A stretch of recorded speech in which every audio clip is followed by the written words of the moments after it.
हे मी पहिल्यांदा आहे का इकडे बोलतोय, मी कधी जास्त बोललो नाही. सगळे भांडण्याचीच भाषा का करतात मराठी लोक. ग्राफिक डिझायनर पण आहे, हा डीजे पण आहे, त्याच्या आधी मला असं कळलं की तो इंजिनियर पण आहे. हो, हार्ड नाही आहे डीजे, हार्ड आहे म्युझिक बनवण्याचा पार्ट, तो एक्स्ट्रीमली हार्ड आहे. लोकांना नाचायला काय लागते, नुसतं बीट लागतोय. माझे बाबा गेलेले तर मम्मीनेच मला मोठं केलं. मला माहिती होतं काही करायचं लाईफमध्ये, पॅशन वेशन सगळं ठीक आहे, आपण मिडल क्लास आपला जॉब करायला लागणार. पण मला गाण्यांची वाट लावणे हा जो एक मुद्दा असतो, ह्या तोडफोडीकडे कसं बघतोस तू? की ऑरी रिक्वेस्टेड तांबडी चांबडी सॉन्ग असं लिहिलं आणि लिहिलं खालती छोटं PS this is fake news. आणि मला आयडिया नव्हती की ह्या गोष्टीला विजा पण लागतो. पहिली गोष्ट हेच एलिमिनेट करून टाकली, मी नाही बनवते लोकांसाठी गाणं. हो, परत एकदा बोल. लोकांसाठी मी म्युझिक नाही बनवत. तुला असं वाटतं आपले म्युझिक डायरेक्टर्स, मला कोणाचं नाव घ्यायचं नाही, पण आपण खूप ओल्ड स्कूल असं वाटतं तुला? पहिली गोष्ट, जर तुम्हाला प्रॉब्लेम दिसतंय म्हणजे तुमच्या डोक्यात सोल्युशन आहे, तुम्ही बस काढत नाही आहात. वा, क्रिटिक्स लोकांना माहिती आहे. हो, कारण 2 तास तू जातो. कृणाल घोरपडे कसा आहे?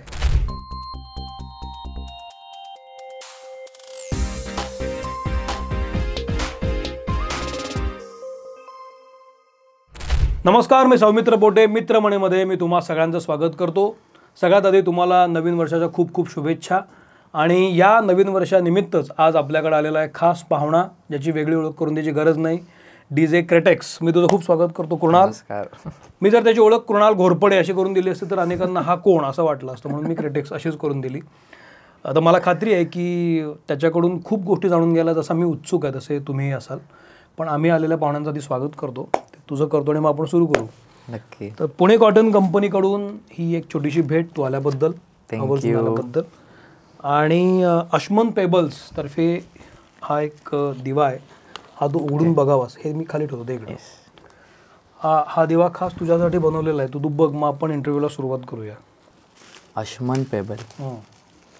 हो, हे वाव. हा हँडमेड पेबल आहे. ओके, युनिक आहे. असं मी फर्स्ट टाइम असं दिवा असा टाईपचा बघतोय. आणि हा पेबल आहे. आणि हा असा का केला आहे तर तांबडी चांबडी कशी आहे, लका लका लका लका. तर जेव्हा लागेल तेव्हा तो असा लका लका लका होईल. हो, अच्छा, ते लाईट झाल्यावर त्याचं मस्त मस्त. तर मंडळी, क्रिटेक्स बद्दल तुमच्या मनात जसे जेवढे प्रश्न आहेत तेवढेच माझ्या मनात सुद्धा आहेत. आणि म्हणून आपण सुरुवात करूया. एक गाणं माणसाचं आयुष्य बदलू शकते काय, असं जर कोणी मला विचारलं तर माझं उत्तर नाही असं असतं. एका गाण्यात काही होत नसतं, आयुष्य घासायला लागतं, मग एक गाणं कुठलं तरी येतं आणि मग ते बदलतं. तुझ्या बाबतीत एक गाण्यानं तुझं आयुष्य बदललं असं आत्ता मला दिसतंय. ते तांबडी चांबडी आलं आणि लोक कायच्या काय तुझे फॅन झाले. पण लोकांना हे एक गाणं दिसत असलं तरी त्याच्या मागं खूप काय काय असतं. बरोबर, ते आपण हळू तुला उसवूच. पण या तांबडी चांबडीचं गणित काय आहे हे सुचलं कसं, आणि त्याचा जो आत्ता स्फोट झालाय चांगल्या अर्थानं, तो तू कसा अनुभवतोयस, असं माझा प्रश्न आहे. पहिली गोष्ट, हे सुचलत नव्हतं. अच्छा. हे बऱ्याच लोकांना असं वाटतं, बरेच लोक मला हाच प्रश्न विचारतात की तुला सुचलं कसं. आम्ही असं बसून अरे चल एक गाणं बनवूया, असं झालंच नाही आहे त्या गाण्याचं. ते एक साऊथ इंडियन ॲक्टर आहे ज्याला माझ्यावर गाणं बनवायचं होतं मराठी. तो असं जरा मॉडर्न रॅपर वगैरे आहे. तो बोलला की नाही, तुझं जरा म्युझिक मला आवडतं, आपण काहीतरी करूया.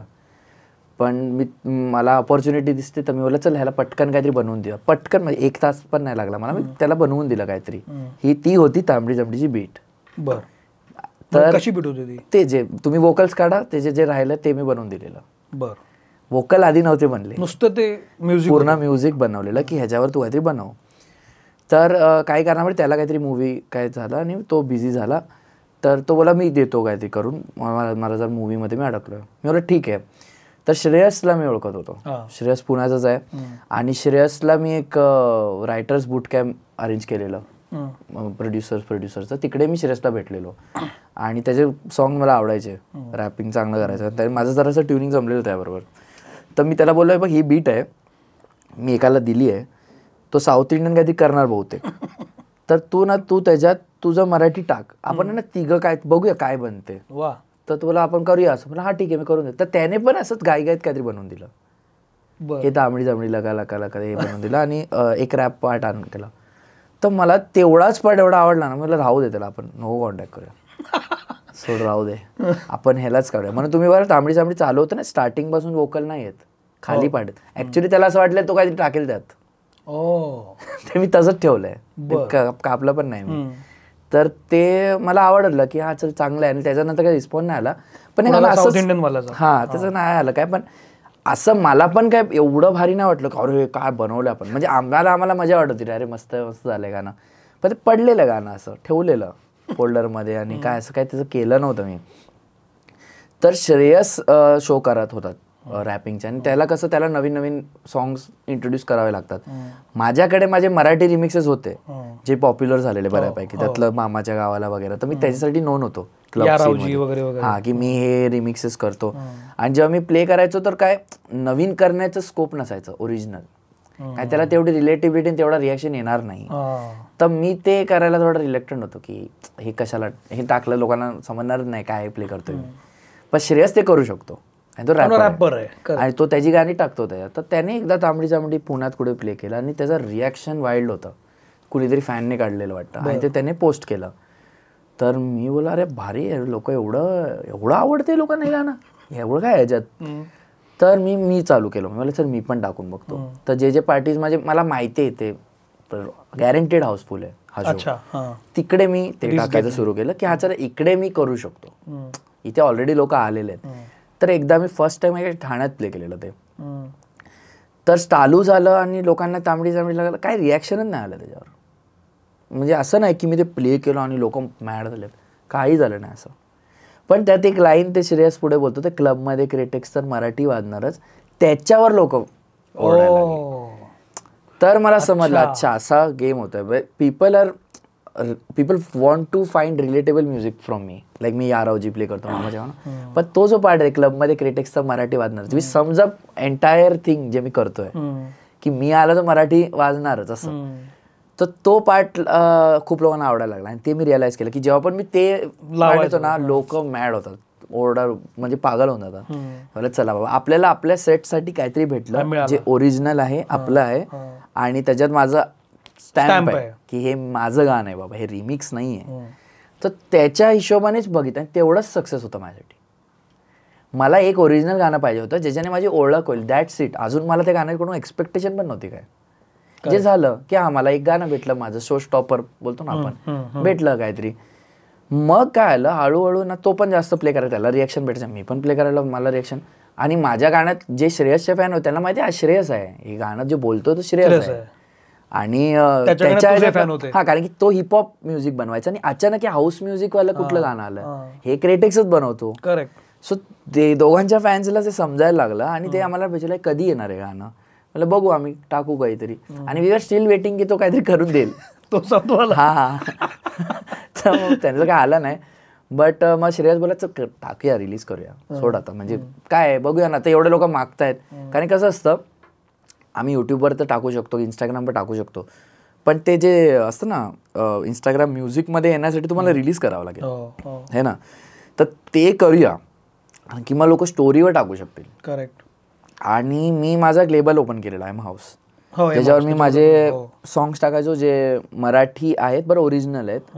लाईक मी तुतारी एक माझं रिलीज केलं, ते चाललेलं चांगलं, काय काय मी टाकायचो साऊंड, मराठी साऊंड घेऊन आणि त्याला इलेक्ट्रॉनिक घेऊन. तर ते गाणी कोण घ्यायचं नाही, तर मी मला माझंच लेबल चालू करतो आणि मीच रिलीज करतो त्याच्यावर. काय तुझं दुकान झालं, हा मीच करतो ना, कशाला मी दुसऱ्याला काय हे करायला. मी माझी मार्केटिंग करू शकतो, प्रमोशन करू शकतो आणि लोक पण आहेत, मी ते प्ले पण करणार आहे, सगळं होतंय. तर मीच माझं लेबल करतो. तर बोला श्रेयसला बोला आपण तेच करूया. आणि त्याच्या आधी मी एक मराठी वाजलंच पाहिजे सॉन्ग बनवलेलं, ते पण रिलीज केलेलं, ते पण थोडं बऱ्यापैकी चाललं. मग त्या सॉन्ग पासून मला एक्सपेक्टेशन खूप होते. मला असं वाटलं असं बनवूया, मराठी वाजलंच पाहिजे सॉन्ग बनवूया. आणि ते माझं वाक्य फेमस झालेलं, आपण त्याचं सॉन्ग बनवलं हिट जाईल, पण ते तसं काही झालं एवढं हिट नाही आलं. बट हा त्याचा एक गेट्स अ गुड रिॲक्शन. मग मी बोललो की चला आता हे रिलीज करून टाकूया तांबडी चांबडी याच्यावर आपलं लेबल. तर रिलीज केलं आणि एक नॉर्मल एक व्हिडिओ, जास्त मार्केटिंग नाही केलं, एक व्हिडिओ की हां this song is out now, that's it. त्याने केलं, मी केलं. तेव्हा पण असं काय मॅड नाही झालं की अरे गाणं सगळे लोक स्ट्रीम करता होते, असं काही नाही झालं. हळूहळू दिवसाला 1000 स्ट्रीम येत आहे, 500-600 स्ट्रीम येत आहे, हळूहळू होत आहे. पण आणि जेव्हा 10,000 काहीतरी हिट झाले ना, 30 का 40,000, आम्ही दोघं एक्स्ट्रीम खुश होतो की बाबा हे गाणं आता आपलं हिट झालं, बस झालं. झालं, आपण मस्त गाणं हिट झालं आपलं. ह्याच्या पुढे आमची एक्सपेक्टेशन पण नव्हती त्या गाण्यावर की काय होईल. 30,000-40,000 हा मोठा नंबर होता आमच्यासाठी की आपल्या स्वतःच्या गाण्यावर येते, रिमिक्सवर तर येईलच पण आपल्या गाण्यावर येते ते. मग ते हळूहळू काय आलं, ते लोक एकमेकांना ते आता बिकॉज ते गाणं अवेलेबल आहे बाहेर, ते वाजायला लागलं. ते लोक जेव्हा रिपीट ऐकतात मग ते अल्गोरिदम हिट करतं, ते तुम्हाला परत देतं, मग तसं रेकमेंडेशन मध्ये येतं, हे करतं. तर आणि माझ्या शोचे व्हिडिओज पण मी टाकायचो त्यात, ते प्ले करायचं, तर लोक विचारायचे कुठलं सॉन्ग आहे, तर ते समजायचं. हे खूप हळूहळू त्याने पिकअप घेतलं. असा काय कुठला मोमेंट नव्हता की नाही बाबा हे झालं त्यानंतर नेक्स्ट दिवशी मी उठतोय आणि मिलियन व्ह्यूज, असं कधी नाही झालं त्या गाण्यामध्ये. हळूहळूच गेलं ते. इट टूक इट्स ओन पेस. कारण की मला असं वाटतं जे जेन्युअन वर्क असतं ना ते हळूहळूच मोठं होतं. वा. जे असं एका रात्रीत 1 मिलियन गेलंय ना ते जेन्युअन नाही, असं नाही होत. असं ह्युमन्स असे वर्क नाही करत. जर वर्ड ऑफ माउथ नाही जाते तर ते हळूहळूच जाणार. मी तुम्हाला सांगितलं, तुम्ही दुसऱ्याला सांगितलं, असं असं ते जाणार. तर ते असं पिकअप होत गेलं. पण या सगळ्यामध्ये एक ब्रेक थ्रू कुठला मिळाला तुला की अनबिलिव्हेबल तिकडं वाजलं गाणं ते, हे तू कधी विचारच केला नव्हतास? तसं आय गेस मी कुठल्या तरी लंडनच्या कुठल्या पबमध्ये काय प्ले होत होतं आणि माझ्या एका फॅनने मला पाठवलं होतं व्हिडिओ, ते प्ले होत होतं. कारण की बघा बेस काय, मी आधीपासून एम हाऊस आणि हे सगळ्या स्ट्रॉंग काय आहे, कारण की माझं इलेक्ट्रॉनिक म्युझिकचं फंडे बराबर आहेत. मी इलेक्ट्रॉनिक म्युझिक बनवतोय, मी त्याच्यात मस्ती नाही करत आहे. इलेक्ट्रॉनिक म्युझिकची खासियत आहे त्याला लँग्वेजच नाही आहे. आता जे टॉप गाणं कुठलं चाललं असेल ते आफ्रिकन गाणं आहे, इलेक्ट्रॉनिक गाणं. जगातल्या सगळ्या लोकांना थोडी ते ॲक्सेंट येते. स्पॅनिश सॉंग्स, स्पॅनिश वोकलवाले सॉंग्स आहेत जे वर्ल्ड मध्ये टॉप चार्ट्समध्ये आहेत, पण लोकांना थोडी स्पॅनिश बोलता येते. तर इलेक्ट्रॉनिक म्युझिकची खासियत आहे it is not based on language, ती वाईब आहे. मला ते आवडलं पाहिजे ऐकायला, मी क्लबमध्ये मला नाचता आलं पाहिजे, झिंग आली पाहिजे. हां, तर ते दामडी जांभडी आहे. आय डोंट, लोकांना ते मतलब नाही त्याच्यात काय आहे लिरिक्स, पण ती वाईब आहे, लगा लगा लगा लगा लगा ते असं वाटतंय जर असं. तर तिकडे मे बी कोणीतरी डाउनलोड केलं, इलेक्ट्रॉनिक म्युझिक सर्च करता करता प्ले केलं आणि माझा एक फॅन होता तिकडे, त्याने पाठवलं, तर मी तो पोस्ट केला व्हिडिओ की हे असं झालंय. That video got too much attention. ते जर असं मी त्या स्मार्टनेस मग केलेली, मी त्याला असं न्यूज सारखं बनवलेलं. सो हां, ते मी करतो गोष्टी. तर त्याला असं सांगितलं की न्यूजमध्ये कसं लिहितात, हे दिस सॉन्ग वॉज प्लेड असं तसं. So I made it like breaking news kind of. हां, so I made it like news. तर लोकांना वाटलं, कारण की लोक, मी एक बघितलंय, लोक न्यूज खूप शेअर करतात, कुणाचं काम नाही शेअर करत, आपल्याला घेण्यासारखं रे. हां, लाईक तर ते शेअरेबल वाटलं पाहिजे, दिसायला चांगलं आहे, शेअर का करू मी हे. तर मी असं लिहिलेलं, Marathi song was played in London club तांबडीचा. तर जो मराठी त्याला माणसाला शेअर करण्याला वाटलं पाहिजे, तर ते शेअर खूप झालं आणि बऱ्याच ऍक्टर्सने, बऱ्याच सगळ्यांनी ते शेअर केलं. मग ते तिथून झालं. मग लोकांना क्वेश्चन पडलाय कुठलं गाणं आहे हे, गाणं काय आहे पहिली गोष्ट, आणि मग ते पुन्हा मग ते ट्रेंडिंग ॲरो आला त्याच्यावर. मग मी थोडेसे अजून ट्रिक्स केले. सो एक अंबानीचा वेडिंगचा व्हिडिओ होता, जस्टिन बिबर नाचतोय आणि ऑरी बरोबर, ते काहीतरी गाणं बोलतच वाचलं मी, त्याला म्यूट करून टाकला आणि त्यात तांबडी जांभडी टाकलं आणि असं लिहिलं की ऑरी रिक्वेस्टेड तांबडी जांभडी सॉन्ग, असं लिहिलं आणि लिहिलं खालती छोटं PS this is fake news. Fake आहे बाबा, मी मीम बनवलाय. मला ते आता पण दिसायला असं वाटतं खरंच ते आहे, खरंच प्ले करतोय तो काहीतरी खूप ओव्हरनाईट व्हायरल झाला because it's a meme. It was a meme. मीमला तुम्हाला सांगावं नाही लागत लोकांना शेअर करायला, लोक स्वतःहून शेअर करतात. त्याच्यात सेकंड दिवशी ते एरो आला त्याच्यावर ट्रेंडिंग. मग इथं तू थोडं डोकं पण लावलं. हां, लाईक मला एवढं माहिती, सोशल मीडिया ना हे कोण इकडे, म्हणजे social media, like I am not talking about YouTube at all. YouTube has evolved from social media. Correct. It's become another platform. But जे वेगळं सोशल मीडिया आहे, इथे लोक टाइमपासच करायला येत आहेत. इथे कुणाला प्रोत्साहन द्यायला, कुणाला मी ह्याला सपोर्ट करतो ह्याला नाही, या पर्पजसाठी नाही येतात, ते करतील नंतर, पण ते आले टाइमपास करायलाच आहेत. तर असं कंटेंट बनवा जे लोक शेअर करू शकतात. लाईक वीक ते वेगळा भाग आहे, शेअर करू शकतो का मी हे. तर मी असं कंटेंट खूप बनवलं. एक गोविंदाचा कुठला तरी डान्स व्हिडिओ आहे, त्याचा म्यूट केलं, तर तांबडी जांभडी लावून टाकलं, हे शेअर होईल, राईट. त्याच्यात फनी आहे ते. तर तसं मी त्याच्यात अप्लाय केल्या गोष्टी आणि मग त्याला ट्रेंडिंग, आणि जेव्हा ट्रेंडिंग ॲरो आला मग देन पीपल, कारण की एकदा इंस्टाग्राम तसंच वर्क करतं, ट्रेंडिंग आला तर म्हणजे मी वापरीन तर मला पण व्ह्यूज भेटेल, मला चालू झालं. तर मी अजून एक केलं की मी हर एक कोलॅबरेशन एक्सेप्ट केली, तो कोणी असो, त्याचे 100 फॉलोअर पण असू दे. मी त्यांची कोलॅबोरेशन एक्सेप्ट केली सगळ्यांचे. काय काय लोकांचे तर 100 फॉलोअर असून त्यांचे व्ह्यूज मिलियनमध्ये गेले त्या व्हिडिओवर. अजून रिमूव्ह नाही केले कधी. त्याचा तुला फायदा काय झाला? ते व्हिडिओ पोचला ना लोकांकडे. मी थोडी तो नाचून व्हिडिओ बनवू शकलो असतो. अच्छा, त्यांनी केलेले त्यांनी तुला कोलॅब टाकला. ओ गॉट इट. अच्छा. हो, it's like content generation machine आहे, कनेक्टिंग पीपल. हा, कोणतरी बनवतंय, मी थोडी बनवू शकलो असतो. माझ्याकडे कुठं टाइम आहे करायला, नाचायला विचारायला. दुसऱ्याने बनवला ना, कोलॅबरेट केलं, ऍड केलं. आता माझी रीच आहे म्हणून त्याचं जास्त लोकांपर्यंत पोहोचलं. पण कंटेंट चांगला आहे ना, इट डझंट मॅटर तो फेमस आहे का नाही, ते शेअरेबल आहे. काय काय लोक असेच नाचतायत, काही ना काहीतरी बनवलंय तांबडी जांबडी. सगळे कोलॅबरेशन एक्सेप्ट करतो, इव्हन टुडे सगळे एक्सेप्ट करतो मी. ते बघतच नाही कोण आहे काय, किती फॉलोवर आहे. हा, ते वाटलं मला, हाच आहे, मस्त वाटतंय एकदमच. म्हणजे काय काय लोकांचे फोटोज टाकतात आणि ते नाही मी करत, कारण की त्यात शेअरेबिलिटी नाही. म्हणजे हा कोणतरी डान्स करते काय मध्ये. आता तर लग्नाचे तर किती आलेले मला कोलॅबरेशन, लग्नात ते वाचतंय, सगळ्यांची एक्सेप्ट केलं. कारण की कसं असतं, एक त्यांना पण ते बरं वाटतं, ते माझे फॅन आहेत म्हणून ते त्यांनी ते गाणं यूज केलं. हे तू केलंस, मग तुझा ट्रेंडिंग वर गेला तो एरो. तुझ्यामध्ये काय, तुझ्या मागणीमध्ये कसा बदल झाला? म्हणजे तो ट्रेंडिंग झाल्यानंतर लोक तुला मागणी करायला लागले ना, आम्हाला क्रिटिक्सच पाहिजे, तेच गाणं पाहिजे. असं नाही झालं, त्याच्यानंतर नाही झालं ते. मग कधी झालं ते? कारण की म्हणजे तुम्ही परफॉर्म करायला सांगता, कारण परफॉर्मन्स तसं वर्क नाही करत. कारण की एक आर्टिस्टचं कसं आहे माहिती आहे, त्याचं गाण्याची स्ट्रीमचं हे गोष्ट वेगळी आणि त्याची परफॉर्मन्सचं गोष्ट वेगळी. There are so many people ज्यांचे गाणे माझ्याहून जास्त हिट आहेत, मग ते शो नाही करत, त्याला शो भेटतच नाहीत. हे भागच वेगळा आहे. Performance is a complete different game. तुम्हाला व्हेन्यू हायर करते कारण की व्हेन्यूला जास्त पैसे कमवायचे त्या दिवशी. ते डोंट केअर तुमचं गाणं किती हिट झालंय, तुझ्यामुळे किती लोक तिकीट घेऊन येणार, तो प्रश्न आहे. जर माझं गाणं हिट आहे पण ते असं मीमवालं आहे, त्यासाठी कोण पैसे घेऊन, म्हणजे मी काहीतरी असं कुठले तरी ते काहीतरी कोण काहीतरी व्हॉइस बोलतंय, मी गाणं बोलवलं, गेलं माझं मिलियनमध्ये, पण त्या माणसासाठी कोण तिकीट घेऊन येणार? करेक्ट. मीम तर मी इंस्टाग्रामवर ऐकीन. मग तुझ्यामध्ये कसा, तुझ्या कामात कसा फरक पडला? तांबडी जांबडीने एक ओपन झालं because Wien it become famous, मला लोकांना एक्सप्लेन नाही करायला लागत मी करतो काय. कोण विचारलं अरे तुम्ही काय करता डीजे, अच्छा अच्छा. आधी मला बोलायचं ना मी असं मराठी गाणी आहे त्यांना हे करतो, हे एवढा बोर होऊन जाईल माणूस. मग त्याला तांबडी जांबडी ऐकलं ते मी बनवलं. सिम्पल, ते खूप सिम्पल झालं माझ्यासाठी. इव्हन आता पण आपण बाहेर भेटलो, तुम्ही तांबडी जांबडी बोललं, ते माझं कॉन्व्हर्सेशन इझी झालं. करेक्ट.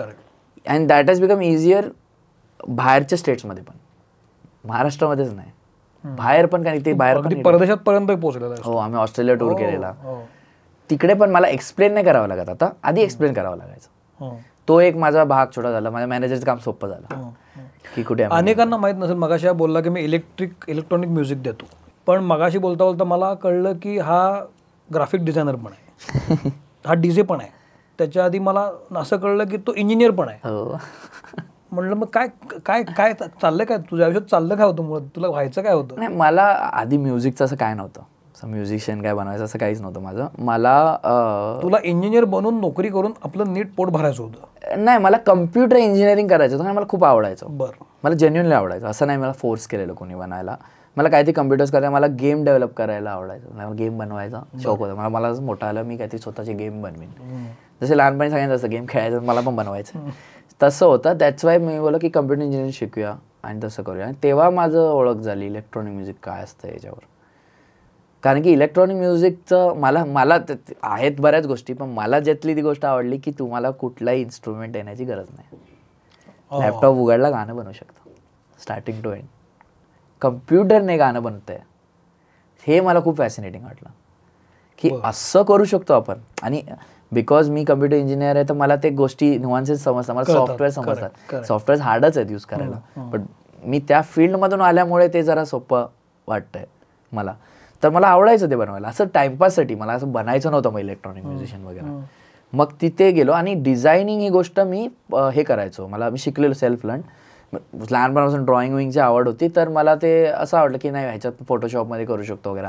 तर चालू मी कॉलेजने केलं, असे लोगो बनवून द्यायचे क्लायंट्सचे, हे बनवून द्यायचे, छोट्या छोट्या गोष्टी. हाऊस म्हणून, छंद नाही, पैसे भेटायचे पण तू सुरू केलं छंद म्हणून. हा, आणि पॉकेटमध्ये पैसे चांगले भेटायचे. थोडंसं काय बनवलं तर, आणि आपल्या कॉलेजच्या पोराला केवढे पैसे लागतात, थोडंसं काहीतरी बनवलं. मग मी कसं झालं, बिकॉज मी म्युझिक आणि अशी कनेक्टेड होतो, तर बरेच रेकॉर्ड लेवलची ब्रँडिंग वगैरे मी करून द्यायचो. बरं.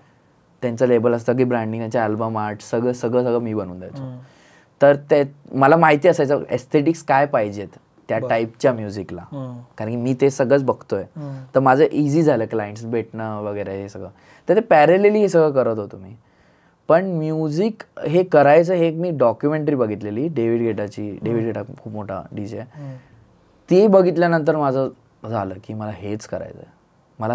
मला काय माहिती, I have got heavily inspired by him. कारण की त्याची स्ट्रगल बघून आणि ही फील्ड किती मोठी आहे पहिली गोष्ट ते बघून, म्हणजे हे टाइमपास नाही आहे, हे ह्याच्यात आपण करिअर करू शकतो, अशी एवढी मोठी फील्ड आहे कुठली. डीजेइंग आणि हे. आणि मला आवडतं पण आहे. पण तरी पण तेव्हा कसं स्टार्टिंगला बनवत एवढा कॉन्फिडन्स नव्हता येत कधी की काय आपण बनवतो. पण हळूहळू तेच आणि ह्याच्या दरम्यान माझं झाली इंजिनिअरिंग, मला जॉबसुद्धा लागला, तेव्हा पण मी म्युझिक बनवायचो. बरं. छोटे छोटे शोज करायचो डीजेइंगचे. पण जॉब आहे कंटिन्यूड. असं नाही की मी तिथूनच डिसाईड केलं की म्युझिक शिकूया. डिसाईड केलेलं, बट म्युझिक कोर्सेस एवढे एक्सपेन्सिव्ह होते तेव्हा आणि माझ्याकडे एवढे पैसे नव्हते की बाबा हे फंड करायचं आपण. तर मला वाटलेलं की नाही बाबा हे म्युझिक शिकणं वगैरे आमिर लोकच करू शकता, आपण नाही करू शकत. जेवढं आपण युट्यूबवरून शिकतोय तेवढं शिकूया, जेवढं जमतं तेवढं करूया. आणि तेच. आणि तेव्हा तर युट्यूब पण धड नव्हतं. कधीची गोष्ट सांगतोस तू? 2012. अच्छा. युट्यूब होतं बट त्याच्यावर एवढं कॉन्टेंट नव्हतं पडत. म्हणजे मला काय शिकायचं तर सगळं युट्यूबवर अवेलेबल नसायचं. तर मग ते ब्लॉग्स होते, तर ते ब्लॉग्स वाचायचो. स्टेप 1, स्टेप 2, स्टेप 3, हे फाईल ओपन कर, हे कसं करायचं, मग ते मी लिहून ठेवायचो बुकमध्ये की हे असं करायचं. मग त्याच्या हिशोबाने ते सॉफ्टवेअरमध्ये चेंजेस करायचे, असं तसं. पण त्याच्यात पण मग ते डिफिकल्ट होतं मला, कारण मला समजायचं नाही की साऊंड कसं करणार. ते तर लिहिलंय त्याने, थेरी आहे. हा. तो तसं करून करून हळूहळू बनवत गेलो. सो माझं होतं मला बनवायला आवडायचं म्युझिक. आता त्याचं काय करणार मला माहिती नव्हतं. इट्स लाईक गेम खेळणं. मला गेम खेळायला आवडतं, पण मला आता ह्यात करिअर नाही करायचं, पण मला गेम खेळायला तुझे बनवायचास ते किती वेळाचं म्युझिक असायचं? हे असे सॉंग्स असायचे, इलेक्ट्रॉनिक सॉंग्स, 3-4 मिनिटाचे सॉंग्स काय ते बनवायचे. किती बनवलेस तू? खूप बनवले, म्हणजे तेव्हाच तर नंबर नाही लक्षात मला एवढं. ते काय बनवून ठेवून टाकायचं? हा, काय नाही करायचं त्याचं. काय फ्रेंडला ऐकवायचो. ते खूप शिट होतं म्युझिक, असं काय चांगलं बनवायचं नाही मी. बट माझे फ्रेंड्स काय चांगलं आहे. तर काय फ्रेंड मला मग बोलले, अरे साऊंड क्लाउड करून साईट असते यावर अपलोड करत जा, तुझं गाणी अपलोड करत जा. तर ते पण माझ्याकडे काय असं अँड्रॉइड फोन किंवा लॅपटॉप असं काय नव्हतं. मित्रांना देतो, थोडं तूच अपलोड कर, हे आयडी पासवर्ड तूच बनवून टाक त्याच्यावर. तर ते चालू केलं हळूहळू. मग रिमिक्सेस करायला लागलो. सो ही असं नव्हतं की युरेका मुवमेंट काय होता, हे असं हळूहळूच झालं. पण मग हे रिमिक्सेस करायला शिकलास कुठनं मध्ये? रिमिक्सेस आणि हे कसं ना, एक सॉन्ग काइंड ऑफ सेमच आहे. रिमिक्समध्ये काय करतं, तुम्हाला एक हिंट भेटते, म्हणजे फॉर एक्झाम्पल हा वोकल भेटतो, आता ह्याच्या अराउंड तुम्ही गाणं बनवताय, या रावजी हे गाणं भेटलं, हां, तर त्याच्या वर तुम्ही गाणं बनवताय, दॅट्स इट. त्याच्यात असं वेगळा डिफरन्स काय आहे नाही ओरिजिनल गाण्यात आणि रिमिक्सिंग करण्यामध्ये. हां, फक्त रिमिक्सिंगमध्ये एक आहे की जेव्हा तुम्ही ते बाहेर टाकता त्याला रिलेटेबल ऑडियन्स ऑलरेडी आहे बाहेर, ओरिजिनलला नसेल तेवढा रिलेटेबल ऑडियन्स, त्यांना लगेच कॅच नाही होणार. तेवढाच डिफरन्स आहे त्याच्यात. आणि ह्या टायमाला मराठी वगैरे काय नव्हतं बनवत. बरं, हे इलेक्ट्रॉनिक म्युझिकच प्रॉपर, आणि जॉनर पण वेगळाच कर, डबस्टेप काय बनवायचं तेव्हा. सो हे सगळं बनवत ते म्हणजे जॉब पण करायला लागलो सगळं. पण सिरियसनेस नव्हती मला की तू जॉब काय करत होतास? मी ग्राफिक डिझायनर, आधी UI/UX डिझायनर, मग नंतर ते UI/UX डिझायनर, ग्राफिक डिझायनर दोन्ही, मग त्यानंतर प्रॉडक्ट डिझायनर झालो, मग डिझाईन हेड झालो. UI/UX कधी केलेस? हे जस्ट कॉलेज सुटलं. किती झाली? 2017. तू खूप आधीच गेले. आता UI/UX, तेव्हा UI/UXचे टूल्स सुद्धा नव्हते, फोटोशॉप मध्ये बनवायचो मी UI. आता लोक खूप म्हणतात UI/UX करा. तेव्हा काहीच नव्हतं. तेव्हा म्हणजे तेच फोटोशॉप मध्ये बनवायला लागायचं. UI/UX साठी काय बनलं. त्याच्यामध्ये तू करिअर करता करता हे करायला लागलास. हो. आणि मग हे डीजेइंग कधी शिकलास? मुळात डीजेइंग गाणं कुठं मिक्स करायचं आणि ते जे इक्विपमेंट्स लागतात ते डीजेइंगचं कसं आहे माहिती आहे प्रकार. इलेक्ट्रॉनिक म्युझिक कसं ॲज अ सेट हे लॅपटॉप मध्ये बनतं, तर ह्याला प्रेझेंट करायचा मीडियम आहे डीजेइंग, अजून काही वेगळं नाही आहे ते. इट्स नॉट असेल ते आर्ट फॉर्म वगैरे लोक बोलतात, but the kind of DJing I require is very simple. मला एवढं हार्ड डीजेइंग शिकण्याची गरज नाही आहे. मला फक्त गाणी प्ले करायचे, त्याच्यातले स्किल्स आणि ते सगळं करायचं, तो वेगळी डिझाईन आहे ती. अच्छा. ती ज्याला शिकायचं तो शिकेल. मला नॉर्मल शिकायचं. तर मी एक DJ होता मला रेफरन्सने भेटला, ते DJ शिवा करून मुंबईला. तर ते बोलले की ते शिकवतात, असे कोर्स काय नाही त्यांचं, असं छोटासा स्टुडिओ आहे, ते एक स्टुडंटला शिकवतात. तर त्यांच्याकडून शिकून गेलो. विदिन 1 मंथ मी शिकून गेलेलो. बरं. जास्त टाइम नाही लागला. टू बी व्हेरी ऑनेस्ट, आजकाल इक्विपमेंट एवढा ॲडव्हान्स आहे, इझी आहे. मी तुम्हाला शिकवू शकतो 2 दिवसात. एवढंच सोपं आहे. हार्ड नाही आहे डीजिंग. हार्ड आहे म्युझिक बनवण्याचा पार्ट, तो एक्स्ट्रीमली हार्ड आहे. म्हणून तुम्हाला डीजेस खूप दिसतात ना, म्युझिक प्रोड्युसर किती दिसतात. म्हणजे हा फरक आहे त्याच्यामध्ये. 100:1 काय 1000:1 रेशिओ असेल. अच्छा, एवढं आहे. हां, मग डीजे तुम्हाला आता हाक मारली ते पुण्यात 10 डीजे दिसतील. एवढे डीजे आहेत ना, पण ते डाउनलोड करून प्ले करतात. That's DJ. हो, आणि तुम्ही क्रिएट करता. आम्ही म्युझिक बनवतोय इन द फर्स्ट प्लेस. हे सगळं करत असताना मराठी वाजलंच पाहिजे अजून मुद्दा तू आणला नाही. हे अजून आलंच नव्हतं तोपर्यंत. हे तर आधी नुसतं शिकण्यातच माझं सगळं गेलंय. बरं. मराठी वाजलं पाहिजे हे खूप नंतर आलं ॲक्च्युली. हे माझा फर्स्ट शो जेव्हा झालेला त्यानंतर आलंय. फर्स्ट मराठीचा शो जेव्हा झालेला. मग याच्यामध्ये मग मी तुला पुन्हा थोडा बॅक जातो परत की तू डिझाईन शिकलास आणि मग तुला म्युझिक तू प्रोड्यूस करत होतास. मग पहिला शो कुठला घेतलास की आपण आता पब्लिकली आपण काहीतरी करूया? ते तर असे कसले पण शो भेटायचे, हळदवाले, असं नवरात्रीवालं, असे शो भेटायचे मला. तेव्हा काय सुपारी किती मिळायची तेव्हा? काय नाही, काही पैसेच नाही भेटायचे. तिथं असंच तुला येतं तू ये, हां असं वाला होतं. असे पैसे नाही भेटायचे तेव्हा मला त्याचे. मग तू काय फक्त हाऊस म्हणून करायचं? हा, मला आवडायचं, मला करायचंय ते. मला असं माहिती होतं की स्टार्टिंगला तुम्हाला नाही भेटणार पैसे याच्यात, तर तुम्हाला फ्रीच करावं लागणार. तर तेव्हा करायचो असं. पहिला पेड शो आय गेस मला भेटलेला तो 2013 का 14च्या टायमालाच आहे, जेव्हा कॉलेजमध्येच होतो. तेव्हा तो होता इंटरकॉन्टिनेंटल हॉटेल आहे जे मरीन ड्राईव्हला आहे, तिकडे मला भेटलेला. तो असा पहिला पेड शो होता, म्हणजे त्याला काहीतरी 1-2 हजार रुपये भेटले असते, तसं तो होता. तर त्याच्यात मी तो म्हणजे असा शो होता क्लबमध्ये. मग हा 2017-18 नंतर हे छोटे छोटे शो भेटायला लागले. हा, मग पण डीजेंग असं फुल टाइम नाही. मला काय डीजेंगचं कसं आहे माहिती आहे, असे शो भेटायचे जिथे नाही अरे ह्या क्राऊडला हेच पाहिजे, तुला हेच प्ले करावं लागेल. तर मी विचार केला, अरे म्हणजे लाचार म्हणून मी नाही करणार डीजेंग, मी माझी जॉब करेन. मला जसा शो पाहिजे मी तोच करेन. मला लोकांच्या हिशोबाने मी नाही. तर कारण कसं असतं, जे लोक फुल टाइम डीजेंग लाईनमध्ये घुसतात त्यांना पर्याय नाही, त्यांना ते शोज करावेच लागतील. म्हणजे नुसतं ठरलेली तंगडी काय कोंबडी पळालीच पाहिजे नाही, एकदम काय पण ऑडियन्स बोलेल हे पाहिजे, काय पाहिजे, जे ऑडियन्सला डिमांड आहे ते तू वाजवायचं. तसं झालं ते. It's not a wrong thing, but पण ते असे खूप लोक आहेत आणि तुम्हाला त्याच्यात काय करिअर ग्रोथ नाही आहे टेक्निकली. सो हे मला रिअलायझेशन, हे ना खूप बेसिक फंड आहे ना, जो इकडच्या डीजेसला अजून डोक्यात घुसलाच नाही आहे. तो माझ्या डोक्यात कधी घुसला, कारण की मी जेव्हा ऑफिसमध्ये जॉब करून हे सगळं करायचो तेव्हा मी बघायचो डीजेंग जगात बाहेर काय चाललंय.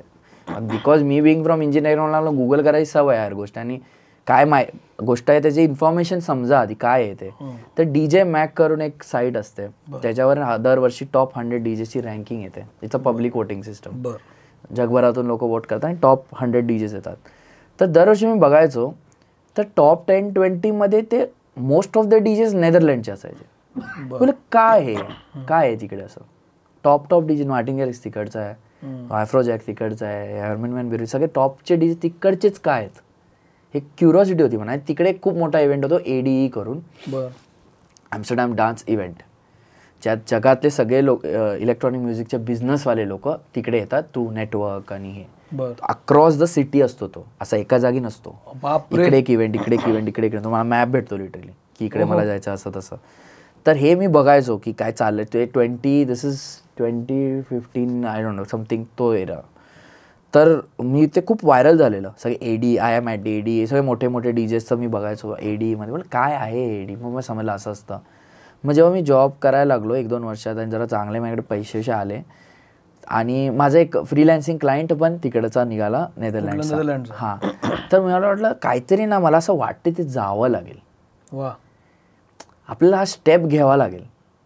कारण की जर मला नॉर्मल माणूस हा विचार नाही करणार. जर माझ्या डोक्यात आला ना तर करून टाकूया, पैसे जातील, महत्वाचं आहे. हां, कारण मला माहिती आहे जर मला हे सगळे नॉर्मल लोक आहेत डीजे, हे हा विचार कधीच करणार नाही की मी इकडे जातो जाऊन येतो बघून फक्त बघून येतो. मला असं नाही की मला तिकडे काय भेटणार आहे, फक्त बघून येतो. जसं फॉर एक्झाम्पल सिम्पल आहे ना, तुम्हाला ऍक्टर बनायचं आहे, तुम्ही बोलताय मी नाही जाणार मुंबईला, अरे कसं जाणार आहे, तुला जावंच लागणार, त्याशिवाय तुला समजणारच नाही की फील्ड वर्क कशी करते. तर माझं होतं की जसं मुंबई आहे तशासाठी हे लोकांना रिअलाइज झालंय, कारण की शाहरुख खानने लोकांना रिअलाइज करून दिलंय त्याच्या स्टोरीने. तर आपल्याला अशा जागी जावं लागेल जिथे ती गोष्ट मोठी आहे. इकडे त्या गोष्टीचा व्हॅल्यूच नाही अजून इलेक्ट्रॉनिक म्युझिकला.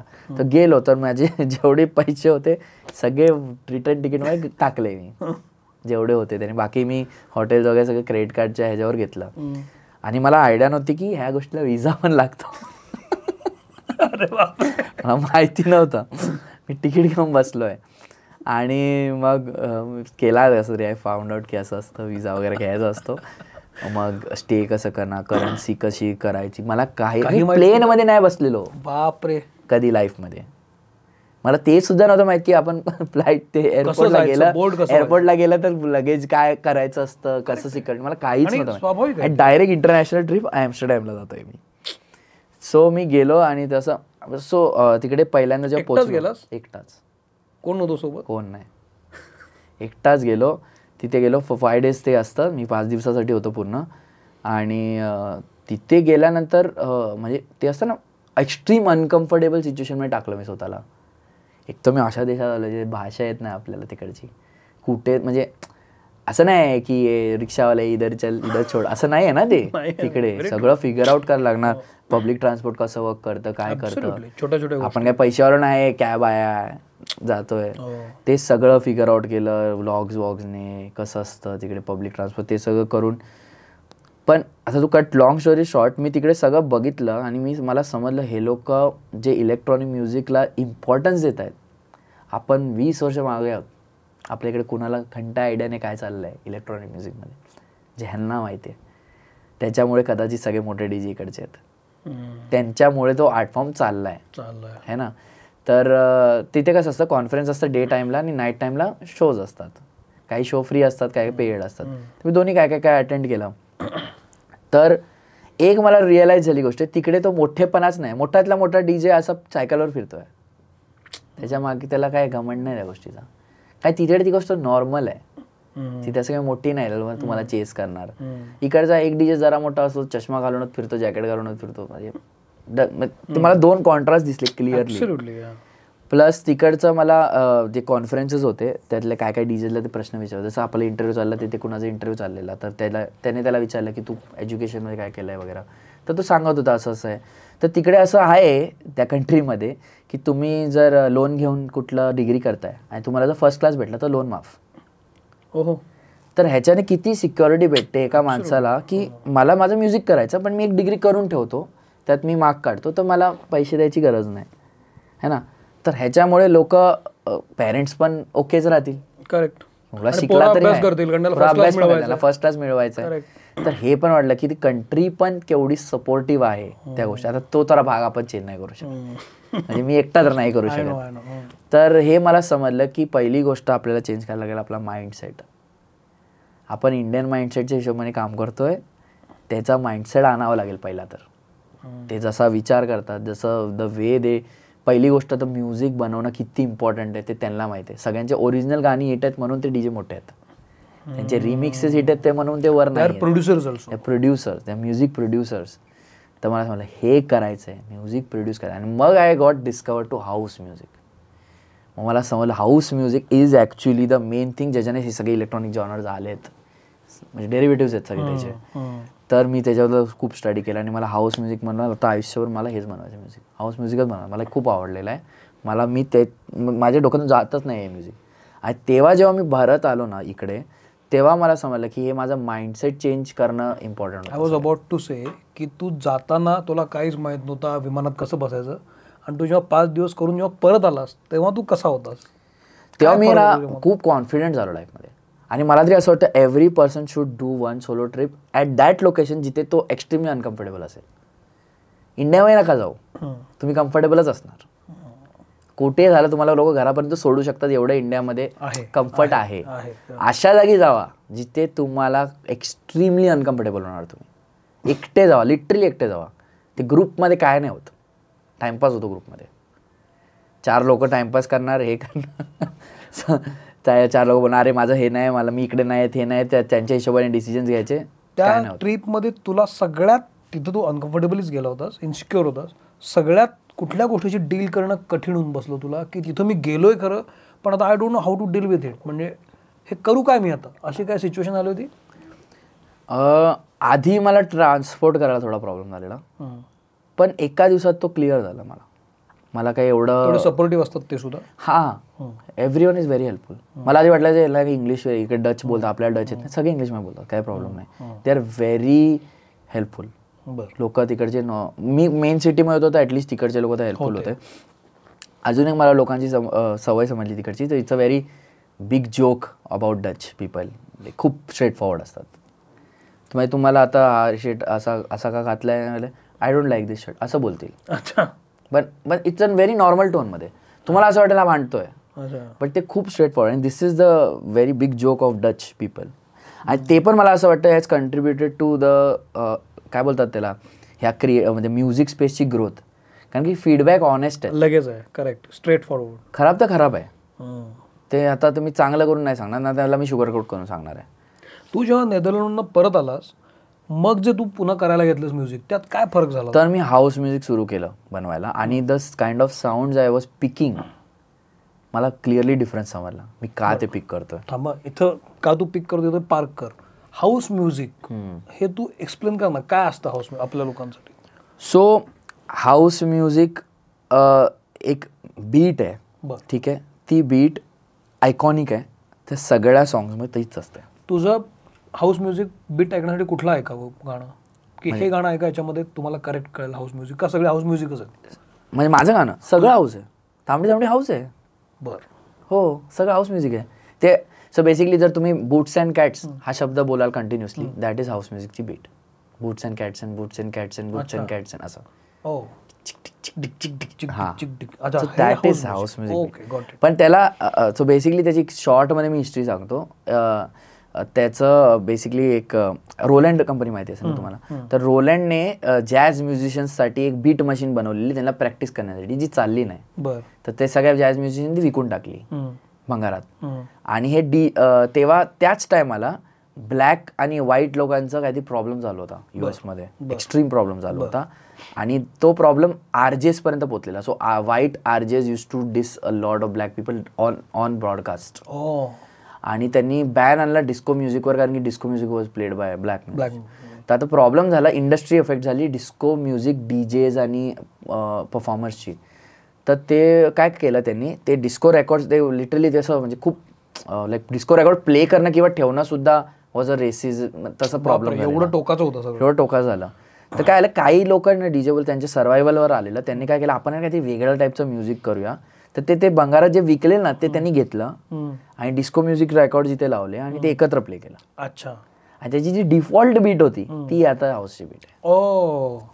त्यांनी त्यात मेहनत नव्हती केली. Got it. आता तुझ्या मुद्द्याकडे, हाऊस म्युझिक मध्ये तू करायला ठरवलंस आणि तू इकडे नेदरलँडमध्ये आलास, आणि तू काय पिक केलं म्हणत होतो आपण, ज्या मुद्द्यावर होतो आपण, की नेदरलँडमध्ये आलास, जे साऊंड मी पिक करत होतो, जे सॉनिक्स आहेत ते आता मी एक्सप्लेन नाही करू शकत, पण ते साऊंड माझे पिक करण्याचं ना, काय बोलतात ते, कुठलं पिक करायचं कुठलं नाही पिक करायचं, माझी डिसिजन मेकिंग स्ट्रॉंग झाली. कारण की मी खूप म्युझिक आणि मला त्याचं कोर समजलंय. करेक्ट. मी त्याचा अभ्यास करून आता समजून घेतलंय की हे म्युझिक काय, इलेक्ट्रॉनिक म्युझिक काय, आणि मी पार्टीजमध्ये एक्सपिरियन्स पण केलाय की हाऊस म्युझिक पार्टी अशी असते, असं म्युझिक असतं, असा बेस असतो, एवढं मिनिमलिझम असतं ह्याच्यात. तर ते सगळे माझे डिसिजन मेकिंग चेंज झाले. आणि दुसरं तर कॉन्फिडंट झालो मी. बरं, बोल. कारण की मी जर नेदरलँडला एकटा जाऊ शकतो, तर मला आता कोण शिकवू नाही शकत कसं कुठे जायचं. मी कुठे पण जातो, मी सगळ्यांना हेच बोलतो.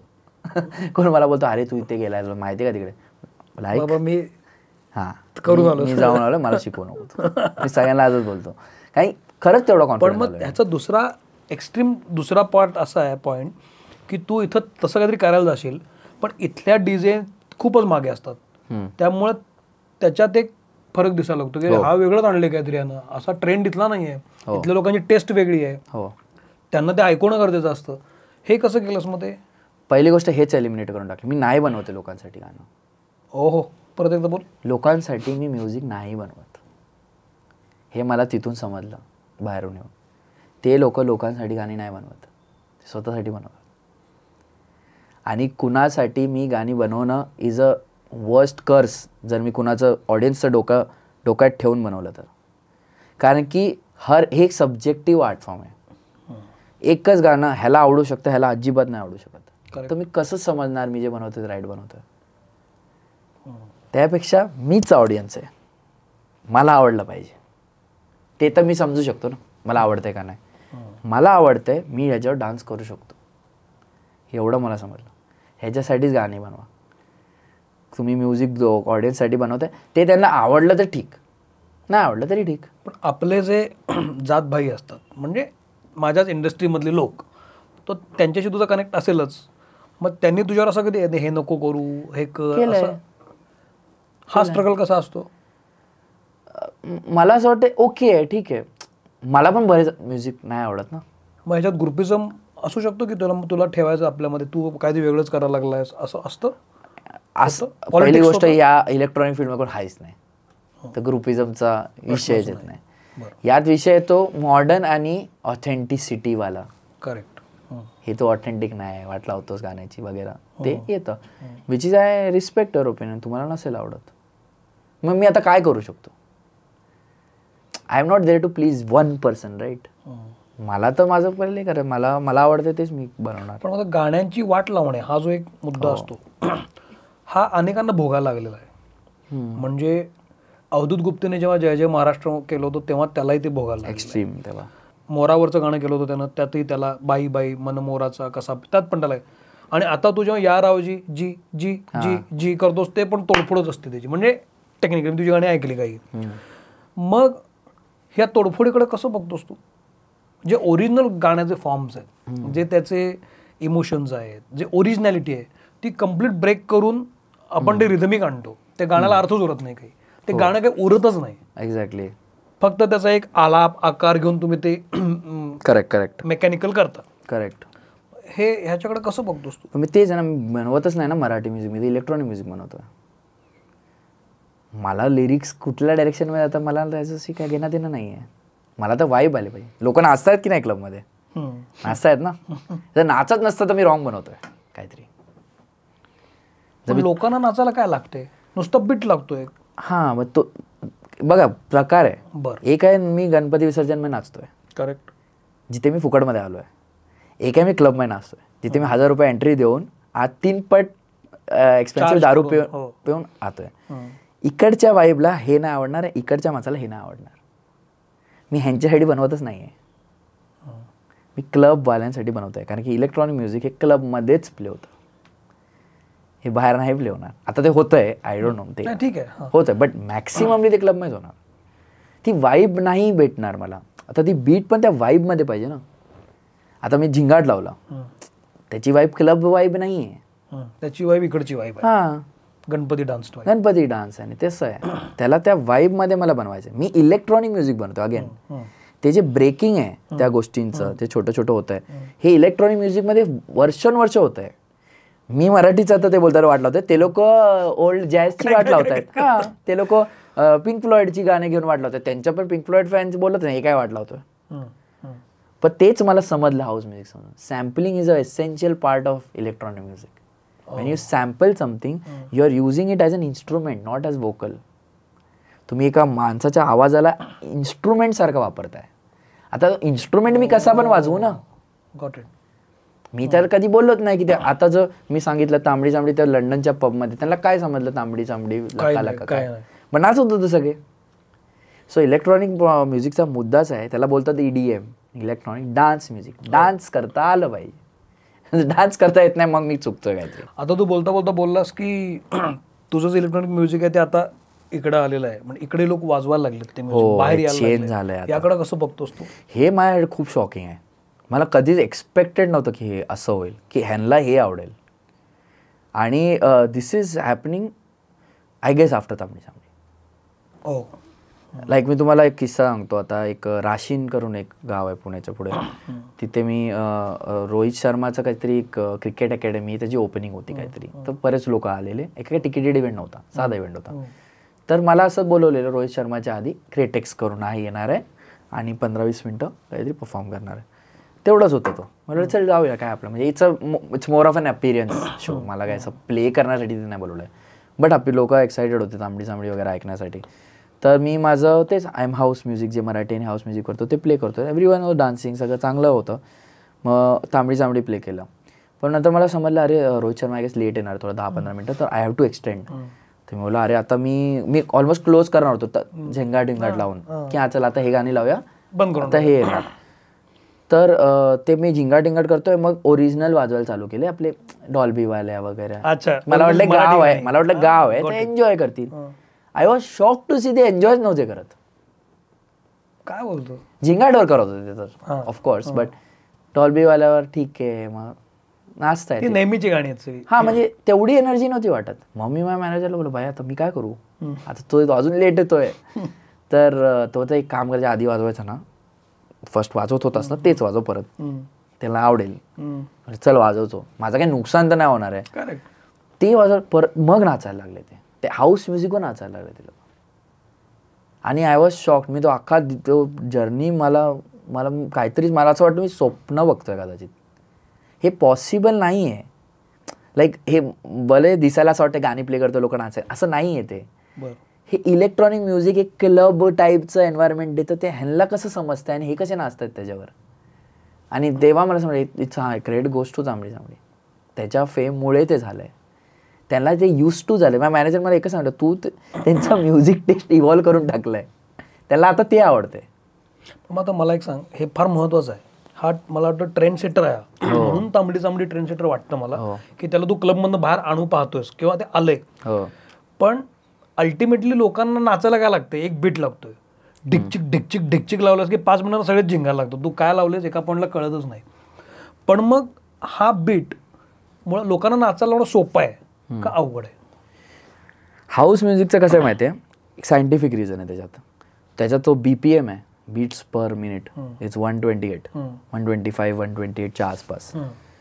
जेव्हा एक माणूस नॉर्मल आपण बसलोय, आपला 120 चाललाय, 120, 122 चाललाय.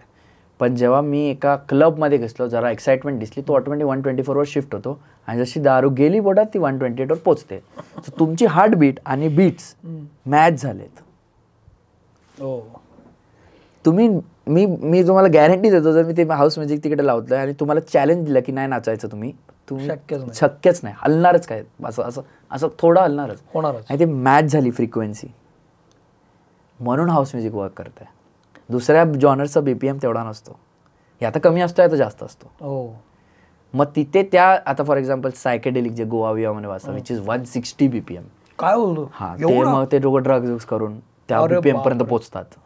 मग ते असे झॉम्बी सारखे होऊन जातात. दिस इज नॉर्मल अल्कोहोल, म्हणजे असं पिलेला अल्कोहोल नाही, नॉर्मल अल्कोहोल कोणतरी आलाय normal, so they feel like असं असं असं असं असं करणार. आणि माझा जॉब आहे ते बंद नाही करायचं. वा, ते 2 तास ती एनर्जी तशी ठेवायची. मला ते कुणाला डाऊन येऊन नाही द्यायचं. माझी गाणीच तशी डिझाईन्ड आहेत. तुझ्या आता इतके तू कार्यक्रम केलेस, इतके शोज करतोस, तुझा आवडता पब कुठला आहे जे तुला शो करायला मजा येते? बॉलर आय गेस, पुण्याचा. बरं. हा, माझा सगळ्यात मोठा शो तिकडेच झालेला, बॉलरला. कारण की ऑफकोर्स ग्रँड्युअर एवढा आहे त्याचा, आणि ते बघितल्यावर आणि असं ते असं ना आर्टिस्टला, म्हणजे मी फोटो बघायचो असे आर्टिस्टचे, असे मस्त पुढे उभे आहेत आणि त्यांच्या पुढे क्राऊड आहे. ते माझं त्या क्लबमध्ये पहिल्यांदा झालं असं की माझा फोटो आहे आणि माझ्यासमोर लोक क्राऊड आहे. So bowler of course. आणि तुला जनरली डीजे जेव्हा येतो तेव्हा क्राऊड समोर असतो आणि मग त्याला डीजे त्याला हे करतो, ट्रिगर करतो प्रोड्युसर. ती वाईब घेतोस कशी तू, की आता लोकांचा काय स्टेट ऑफ माइंड आहे, कुठलं पहिलं? हे डिफिकल्ट जॉब आहे.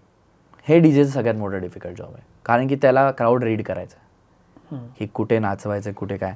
तर माझा हर एक डीजेची वेगळी स्टाईल असते. माझी स्टाईल अशी आहे, मी स्टार्टिंगला पीक देतो कारण की people are waiting for me, कारण माझा लास्ट परफॉर्मन्स असतो. तर थोडा पीक देतो, थोडा एनर्जी टाईट ठेवतो, मग कमी करून टाकतो मी. कारण इम्पॉर्टंट आहे ते करणं. ते कसं आहे, म्हणजे ते असतं ना, ती अशी गाडी अशी खालती जाते अशी, मग मजा येणार, मग त्याच्यात ते थ्रिल येणार. रोलर कोस्टर येतो. मी असं घेऊन गेला तर त्याने एनर्जीच नाही राहणार त्यांच्यात. आणि असं गेलं तर मग तर काय उपयोगच नाही. तर आधी करतो, मग एनर्जी कमी करतो, मग परत हाईप करतो, मग परत कमी करतो, मग एका मधल्या सेटमध्ये ना थोडा मी खूपच कमी करतो त्याला, मग मी पिकअप करायला वर सोडून देतो. त्याच्यात मला माझं चॅलेंजेस हे असतात, बिकॉज हे मी मराठी करतो, हा चॅलेंज मलाच आहे की पुण्यामध्ये सर्टन सॉंग्स वर्क करतात, मुंबईमध्ये सर्टन विचारणार होतो. Correct. So Agri Koli song पुण्यात नाही वर्क करत, मुंबईमध्ये वर्क करतात. लावणी टाईपचे सॉंग मुंबईत एवढे खास वर्क नाही करत, ते पुण्यामध्ये वर्क करतात. सो ते मला रीड करावं लागतं, ह्याला हे आवडतंय का, त्यांना ते आवडतंय का. मग एखादं गाणं जर मी प्ले केलं, ही टाईपची बीट आहे, तर ह्या टाईपच्या बीट, ह्या सिमिलर टाईपच्या ह्याच्यात दुसरं कुठलं आहे ते मी टाकतो. तर तसं ते एक्सपेरिमेंटिंग. ह्याच्यामध्ये जर तू मराठी, त्या मुद्द्यावर आलोच नाही मी अजून, पण येईन. पण मराठी गाणी करताना अशी गाणी मिळतात तुला, गाणी चूज कशी करतोस तू, या रावजी घेऊया किंवा मामाच्या गावाला जाऊया, कुठनं घेतलं? I trust my instinct. मी काय लोक नाही लावत त्यात. मी हे खूप शिकलोय लाईफमध्ये, कारण की जेव्हापासून तांबडी चांबडी हिट झालं ना, मला असं वाटतं द ओनली रिझन तांबडी चांबडी एक्झिस्ट करतं कारण मी माझ्या इन्स्टिंक्टवर ट्रस्ट केलं की माझ्या डोक्यात आलंय. काय लागतंय की तू ते चूज करतोस की त्याच्यामध्ये बीट पाहिजे का आलाप? मस्त वाटतंय. अच्छा, मस्त वाटतंय ऐकायला, बस. अजून काय मी डोक्यात नाही लावतात हे असं आहे ना तसं आहे काय. हां, म्हणजे एक की चला बाबा हे माहिती आहे कदाचित लोकांना, या गाण्यातला हा पार्ट माहिती आहे लोकांना, तर तो घेतो मी. असं मामाच्या गावाला तर लोकांना तो पार्ट माहिती आहे ना, आता तुम्ही पुढचं गाणं घेतलं तर कोणाला माहितीच नाही आहे, तो इम्पॉर्टंट पार्ट आहे तो घेतो मी. मामाच्या गावाला जाऊया तो वाला, मग ते वाला पार्ट की मामाची बायको सुगरण, तर तेवढा पार्ट टाकला बस, तेवढं फार जायचं नाही. हां, तर बाकीचं एक्सपेरिमेंट विथ इलेक्ट्रॉनिक असं वेगळंच नाही. याच्यामध्ये मराठी जो मुद्दा आणला असतो, मराठी वाजला पाहिजे क्लबमध्ये, हा तू मुद्दा एकदा बोलला पण आहेस की मराठी वाजतच नव्हतं, सगळीकडे बोलतो. मराठीचा झेंडा हातात घेतला पाहिजे असं कधी वाटलं तुला? ते जेव्हा फर्स्ट माझा शो झाला, पुण्यात झाला, छोटा शो होता, 40-50 लोक होते, आणि मी केलं हे प्ले, आणि हे पण प्युअरली बिकॉज माझ्या मॅनेजरने माझ्या ट्रस्ट केलेलं. मला वाटलं पण नव्हतं ह्याचा मी शो करणार कधी मराठी याचा. तो शो केला, त्याच्या ऑडियन्सचे जे काढलेले व्हिडिओ होते ते व्हायरल गेले. बरं. मग आहे ना, ते मी तेव्हापासून मी सवय लावली आहे, मी जे व्हिडिओज टाकतो सोशल मीडिया हे लोकांनीच काढलेले असतात, माझ्या एवढं फोटोग्राफर नाही कोण. अच्छा. मी एक वेगळा व्हॉट्सअप नंबर घेतला आहे, मी त्यांना तो नंबर देतो, बोला हा व्हिडिओ मला पाठवा, मी टाकेन, तुम्हाला क्रेडिट देईन, आणि तेच व्हायरल जातात माझे व्हिडिओ. काही ते POV आहे ना, करेक्ट, असं वाटतं मी उभा आहे तिकडे. सो ते मी चालू केलं पुण्याने पहिल्या शोने, आणि त्यातला एखादा व्हिडिओ व्हायरल गेला, आणि त्याच्यावर ना बरेच DJs बोलले, अरे दादा किती प्राऊड वाटतं की पहिल्यांदा मराठी प्ले झालं. तर ते पहिल्यांदावर मला होतं, पहिल्यांदा कसं म्हणजे मराठी तर होतं ना प्ले, DJs प्ले करतात, तर नाही ते क्लबमध्ये अलाव नाही करत. तर मला जे वाटलं एखाद दोन बोलत असतील असे काहीतरी, क्लब अलाव नाही करत, किंवा आता टेक्नो शो चालला तिकडे कसं तुम्ही मराठी बोलणार तर तो अलाव नाहीच बोलणार. तर नाही, कधी कधी DJ करतो पण क्लब अलाव करतो, क्लब बोल बंद कर हे ऐकलंय मी. तुला एक्सपिरियन्स झाला असं? नाही, मला नाही आलं कधी. तुला कसं काय नाही आलं असं? कारण की मला एवढे शो नाही भेटायचे आधी, पहिली गोष्ट, आणि मी रेग्युलर DJ नव्हतो. जसं मी सांगितलं ना, मला पाहिजे ते प्ले करायला भेटेल तरच शो घेईन, नाही तर माझा जॉब आहे पैसे द्यायला मला, म्हणून मला कधी ते एक्सपिरियन्स करण्याचं सिच्युएशन करत असताना जॉब चालू होता तुझा? हो, जॉब काय आतापर्यंत मी माझे क्लायंट्स होते 3-4 महिन्या आधी, मग बंद केले. कुठले क्लायंट? म्हणजे मी डिझाईन क्लायंट्स, ग्राफिक डिझाईन. हा, कारण की कोविड नंतर सगळं वर्क फ्रॉम होम झालेलं ना, तर आतापर्यंत मी काम करत होतो, ते करत हे करत होतो. हा, मग तेव्हा मला समजले अलाउड नाही विषय काय, म्हणजे मला जेन्युअनली जाणून घ्यायचं होतं अलाउड नाही काय, कारण की मला हे आवडायला लागलं एक गोष्ट ज्याच्याने माझं काहीतरी होतंय, आणि एकच गाणं आहे मामाच्या गावाला चाललेलं, आणि त्याच्यात पण अलाउड नाही वगैरे आहे, मग आपलं करिअर काय आहे, मग काय होणार, मग काहीच नाही. इट्स लाईक तुम्ही बोलताय मला मराठी पॉडकास्ट करायचं आहे, आणि युट्यूब तुम्हाला रोज स्ट्राईक टाकतो, बोलताय मराठी नाही करायचं, बोला अरे आज एक चालतंय माझी गोष्ट त्याच्यावर पण बंद करायला लावतात. तर मला मी व्हिडिओज बघितले काय काय क्लबमध्ये ते अलाउड नाही करत आहे, मग कोण कार्यकर्ते येतात असं काय अलाउड नाही वगैरे. मग मला जरासं असं ऑड वाटलं की आपण हे तर महाराष्ट्रच आहे ना, मुंबई पुणे आणि हे महाराष्ट्र आहे, आणि इकडे होतं भोजपुरीचं प्ले होत आहे, क्लबच्या आत होत आहे ना, पंजाबी पण होत आहे अगदी. तर ते का रिझन काय, तर ते होतं की नाही ओ मराठी क्राऊड जरा ऐसा, हे सगळं मी ऐकायला लागलो. मग हे मला जरासं, मग कारण की मी नाही बघितलंय खराब मराठी क्राऊड कधी, मराठी क्राऊड चांगलाच असतो. हे कुठून आलंय नोशन हे, हा जो खराब माणूस आहे तो क्लब मध्ये येणारच नाही. आणि तो कुठलाही खराब असू शकतो, कुठलाही असू शकतो. पंजाबी पण असू शकतो, मराठीचा कसला टॅग त्याच्यावर. करेक्ट. तर ते मला जरा हे झालं आणि मी ट्विट केलेलं मराठी वाजलंच पाहिजे असं जस्ट केलेलं. असं काय त्याच्या मागे अजेंडा नव्हता. मग त्याचा स्क्रीनशॉट जेव्हा मी असं काहीतरी इंस्टाग्रामवर टाकलं ते व्हायरल गेलं खूप. तो जस्ट एक फोटो होता ज्यात मराठी वाजलंच पाहिजे लिहिलंय. तर ते मग सगळे लोक, ते कंप्लेंट बॉक्स झाला त्याचा तो कमेंट सेक्शन, की आम्ही क्लबमध्ये गेलेलो, तिथे रिक्वेस्ट केलं, आम्हाला हे नाही केलं, आम्ही भांडण केलं वगैरे. तर ते मी सगळं वाचत गेलो. तेव्हापर्यंत मला असं नव्हतं की अरे म्हणजे करूया मराठी, पण हे मुद्दा का मला काय असं काही हे नव्हतं, स्ट्राईक नव्हतं झालं. पण मी ॲनालाइज करत होतो कमेंट्स की एव्हरी पर्सन, हे मी पहिल्यांदा आहे का इकडे बोलतोय, मी कधी जास्त बोललो नाही, सगळे भांडण्याचीच भाषा का करतात मराठी लोक इकडे. ह्यात भांडायचं काय? कोण तुम्हाला काय करायला देत नाही त्याचं कधी तुम्ही रिझन जाणलंय? किती क्लब गाणी आहेत मराठीची बनवलेली? एक पण नाही आहे. मग काय प्ले करणार तो? पंजाबीचं आहेत, लिस्ट आहे क्लबचे गाणी. इवन जर भोजपुरी तर आय टेल यू, बट जे पंजाबी जास्त होते का, पंजाबी जास्त होते, मग त्यांचे आहेत ना क्लबची गाणी. इव्हन साऊथ इंडियन पण आहेत ना त्यांचे क्लब. मग प्ले होत आहेत. काय प्ले होत आहेत? हिट गाणी आहेत, क्लबची गाणी हिट आहेत, प्ले होत आहेत. तू काय रिक्वेस्ट करणार मराठी त्याला? चल झिंगाट केलं, तो अख्खा रात्रभर झिंगाट वाजवणार 2 तास किती वाजवणार? एखादा वाजवेल. चल, प्रॉब्लेमच आपल्यात आहे, तू त्यांच्याशी काय भांडताय? मला हे रिअलाइज झालं. आणि दिस इज भांडण्याच्या याच्यात वार्ताच नाही आहे काय. आणि सोल्युशन काढलं पाहिजे ना, सोल्युशन काढलं पाहिजे. तर मी पहिली गोष्ट पहिलं तर ह्याला ना आपण माझी ब्रँडिंग इमेज भांडण्याची नको ठेवू. हे मराठीवाला लिहिलंय ना, लोकांना असं वाटतंय मी काहीतरी मोर्चाच गायला जाणार आहे आता काहीतरी. मला लोक बोलले अरे तू असं झेंडा डिझाईन कर. मला नाही, ते मला नाही करायचं. मी मेरिटच्या बेसिसवर आणीन त्याला. हे असं भांडणं बिंडणं करून मला नाही जायचं. Very important. तर मी त्याचे टी शर्ट काढले. मी तर टी शर्ट लॉन्च करणार होतो, त्याचा फोटो होता. टी शर्ट काढलं, लोकांनी टी शर्ट घेतले. त्यात दिसतंय मराठी वाजलंच पाहिजे लिहिलंय. इट्स नॉट अबाउट आंदोलन, इट्स नथिंग अबाउट दॅट. की मला समजलं अच्छा चल ठीक आहे, ह्यांचा प्रॉब्लेम आहे की गाणी नाही आहेत ना, आपण बनवूया सगळी गाणी, सगळी मी बनवणार. किती छान, सगळं मी करणार. चल कोण नाही बनवत, मी बनवतो चल. आणि मी पहिला माझा तेव्हा हा पुण्याचा शो झाला, पण पुण्याचा जो शो होता त्या सगळं मराठी नव्हतं प्ले केलं मी. House music and Marathi play केलेला. तर मला वाटलं हा फॉर्मॅट चांगला, आपण हेच चालूया पुढे. जेव्हा ठाण्याचा पहिला शो मला भेटला, मोठा शो, लाईक इट वॉज मी हेडलाईनिंग, आणि MS04 क्लब मोठा आहे काफी, की खूप त्याचं मार्केटिंग वगैरे केलेलं आहे. तिथे पण असंच ठरलेलं की हाऊस म्युझिक अँड मराठी. पण त्याच्या 1 आठवड्या आधी हे सगळं झालं, मराठी वाजलंच पाहिजे वगैरे. तर मी डिसाईड केलं एक काम करूया, हा अख्खा शो ना रेकॉर्ड करूया आणि सगळं मराठी प्ले करूया. किती मराठी गाणं बनवायला लागतील ते आता 7 दिवसात मी बनवतो. तिथे पण तू कॉम्बो केलास? नाही, सगळे मराठी होते. ओहो, बर. 2 तासाची रेकॉर्डिंग मला सगळं मराठी दिसलं पाहिजे आत. ओ बर. हां, तेव्हा जर कोण नाही बोलेल ना मग प्रॉब्लेम आहे. मला नाही बोललं कोण नाही, ये बात. तर ते आहे. तुम्ही सोल्युशन हे हर टाइम भांडण्याचं काय मला पटत नाही. हे नाही होत, चला फोन लावा त्यांना मांबू घेऊन. अरे काय यार, इवन ते आय माइट बी कॉन्ट्रोवर्शियल. तुम्ही बोलतात चला जॉब्स नाही वगैरे. अरे कोणी नाही बोललंय काय? अप्लाय करायला कोणी नाही बोललंय? मला जॉब्स भेटले. खरं, मी माझी स्किल, मी ग्राफिक डिझायनिंग युट्यूबवरून शिकलो, वापरलं. हे हमेशा एक काहीतरी बॅकअप घेऊन चालणं की नाही बाबा असं कसं नाही बोलता, असं आम्हाला कसं नाही बोला. अरे तू पण तर सोल्युशन काढू शकतोस ना. किती महत्वाचं आहे. हा, हे महत्वाचं आहे. तर मी मला केलं की, आणि तो शो मी अख्खा रेकॉर्ड केला ठाण्याचा आणि तो मी युट्यूबवर टाकला. ते मला करायचं होतं कारण की तेव्हा तर एक्स्ट्रीमली डिफिकल्ट होतं लोकांना समजावून मी करतो काय, आहे की नाही. करेक्ट. काय तेव्हा काय झालं मराठी म्हणजे काय गोष्ट आहे ही? 2022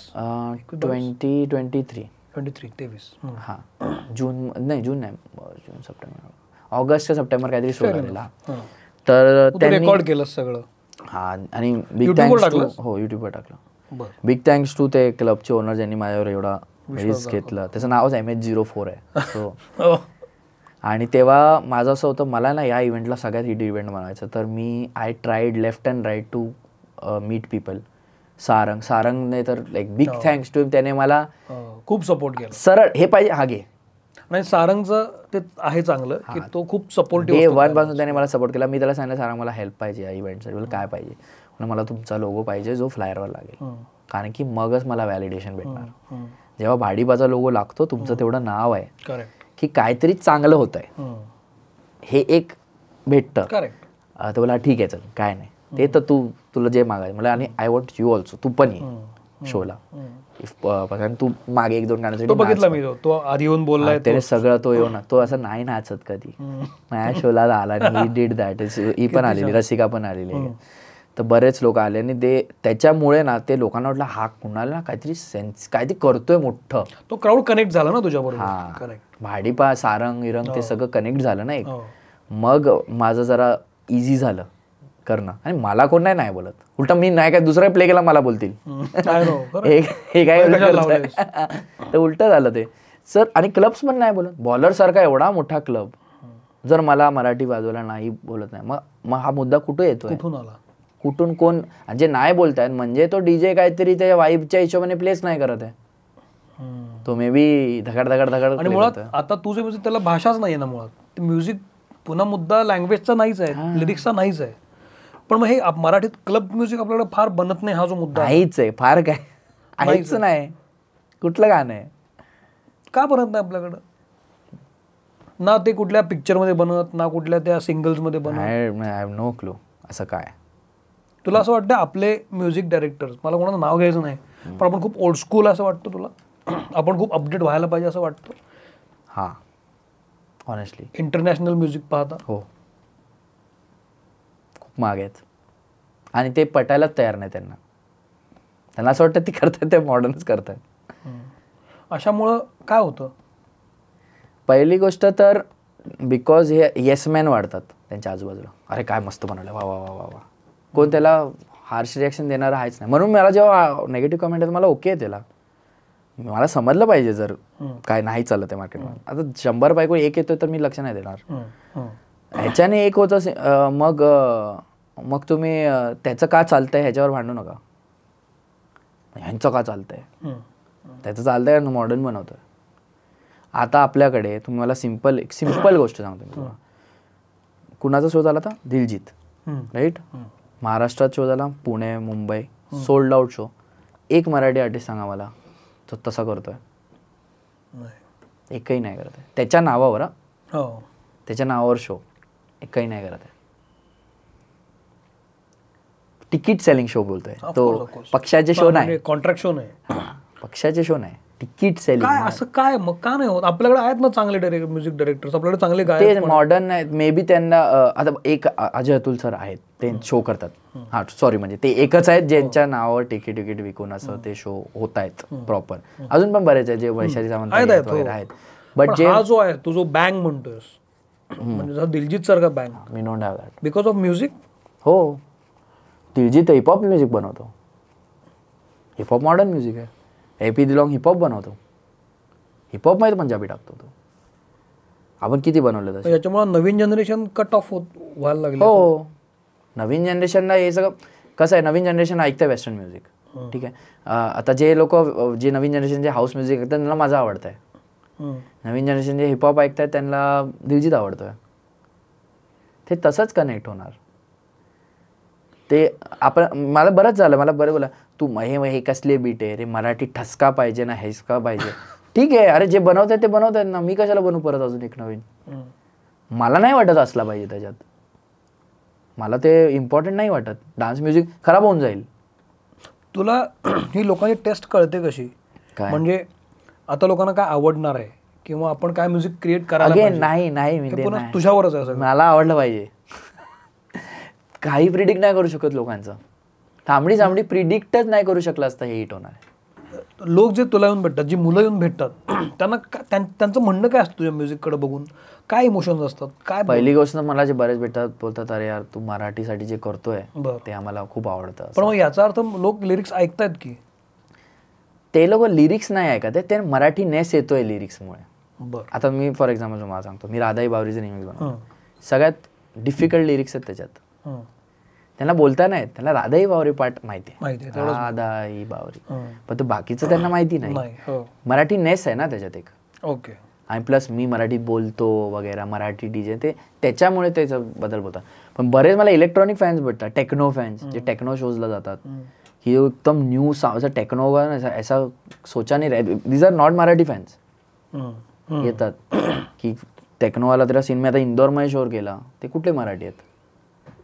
तर त्यांना ते मी ते काय बोलतात त्याला, त्याच्याशी ऑनेस्ट राहतोय ना हाऊस म्युझिकशी. जसं मी म्हणलं त्या ठसका मी नाही टाकत, नीडेड नाही हाऊस म्युझिकसाठी ते. ओके, तुला तुझं आवडलेलं बेस्ट क्रिएशन कुठलं वाटतंय की मला हे सॉलिड वाटलं होतं काहीतरी? सगळे. तर तसं अर्थात आपल्याला सगळीच मुलं प्रेमळ असतात, आवडतात, सगळे आवडतात. प्रयोग कधी करतोस? प्रयोग हे करून बघूया, ते करून? हो करतो. मी केलेलं नाखवा करून एक सॉन्ग माहिती आहे, आगरी कोळी सॉन्ग आहे, नाखवा बोटीनं फिरवाल का. त्याला मी एक एक्स्ट्रीमली पॉश टाईप गाणं बनवून टाकलंय, ते मी रिमिक्स प्ले करतो एक सिंगरला घेऊन. आणि ते असं वाटलं पाहिजे लाईक ते बिझामध्ये प्ले होत आहे, सनडाऊनर मध्ये. हा त्याची याच्यावर आहे, युट्यूबवर नाही आय गेस, युट्यूबवर नाही, पण माझ्या डीजे सेट्स मध्ये सगळ्यांमध्ये मध्ये मध्ये आहे. ते करतो. देन कधी कधी मी जॉनर स्विच करतो मधल्याच पार्टमध्ये, लाईक हाऊस नसं मला डबस्टेप येतं, परत हाऊस जातं, हे करतो मी ट्राय बरंच. बट मी त्याला खूप लिमिटेड होतं, एक्स्ट्रीमली एक्सपेरिमेंट नाही करत. आता तू नोकरी, तो जो जॉब करत होतास तू, ते सोडलं कधी? आता पूर्ण वेळ आपण म्युझिक प्रोड्यूस करायचं कधी ठरलं? झालं 6 महिने झाले असते आता रिसेंटलीच. आता तुझं दिनचर्या काय असते जनरली? तू रात्री झोपतोस का तुला हेच? मी 2-3 वाजता तरी झोपतो. म्हणजे एका डीजेचं काय असतं, नाईट लाईफ काय असतं? काही सवय झाली आहे मला, आणि मी आधीपासूनच असं होतं, असं नव्हतं की डीजे, पण मी रात्री जास्त क्रिएटिव्ह मी राहतो. माझं तोच काम आहे टाइम, आणि मी नाही उठत सकाळी.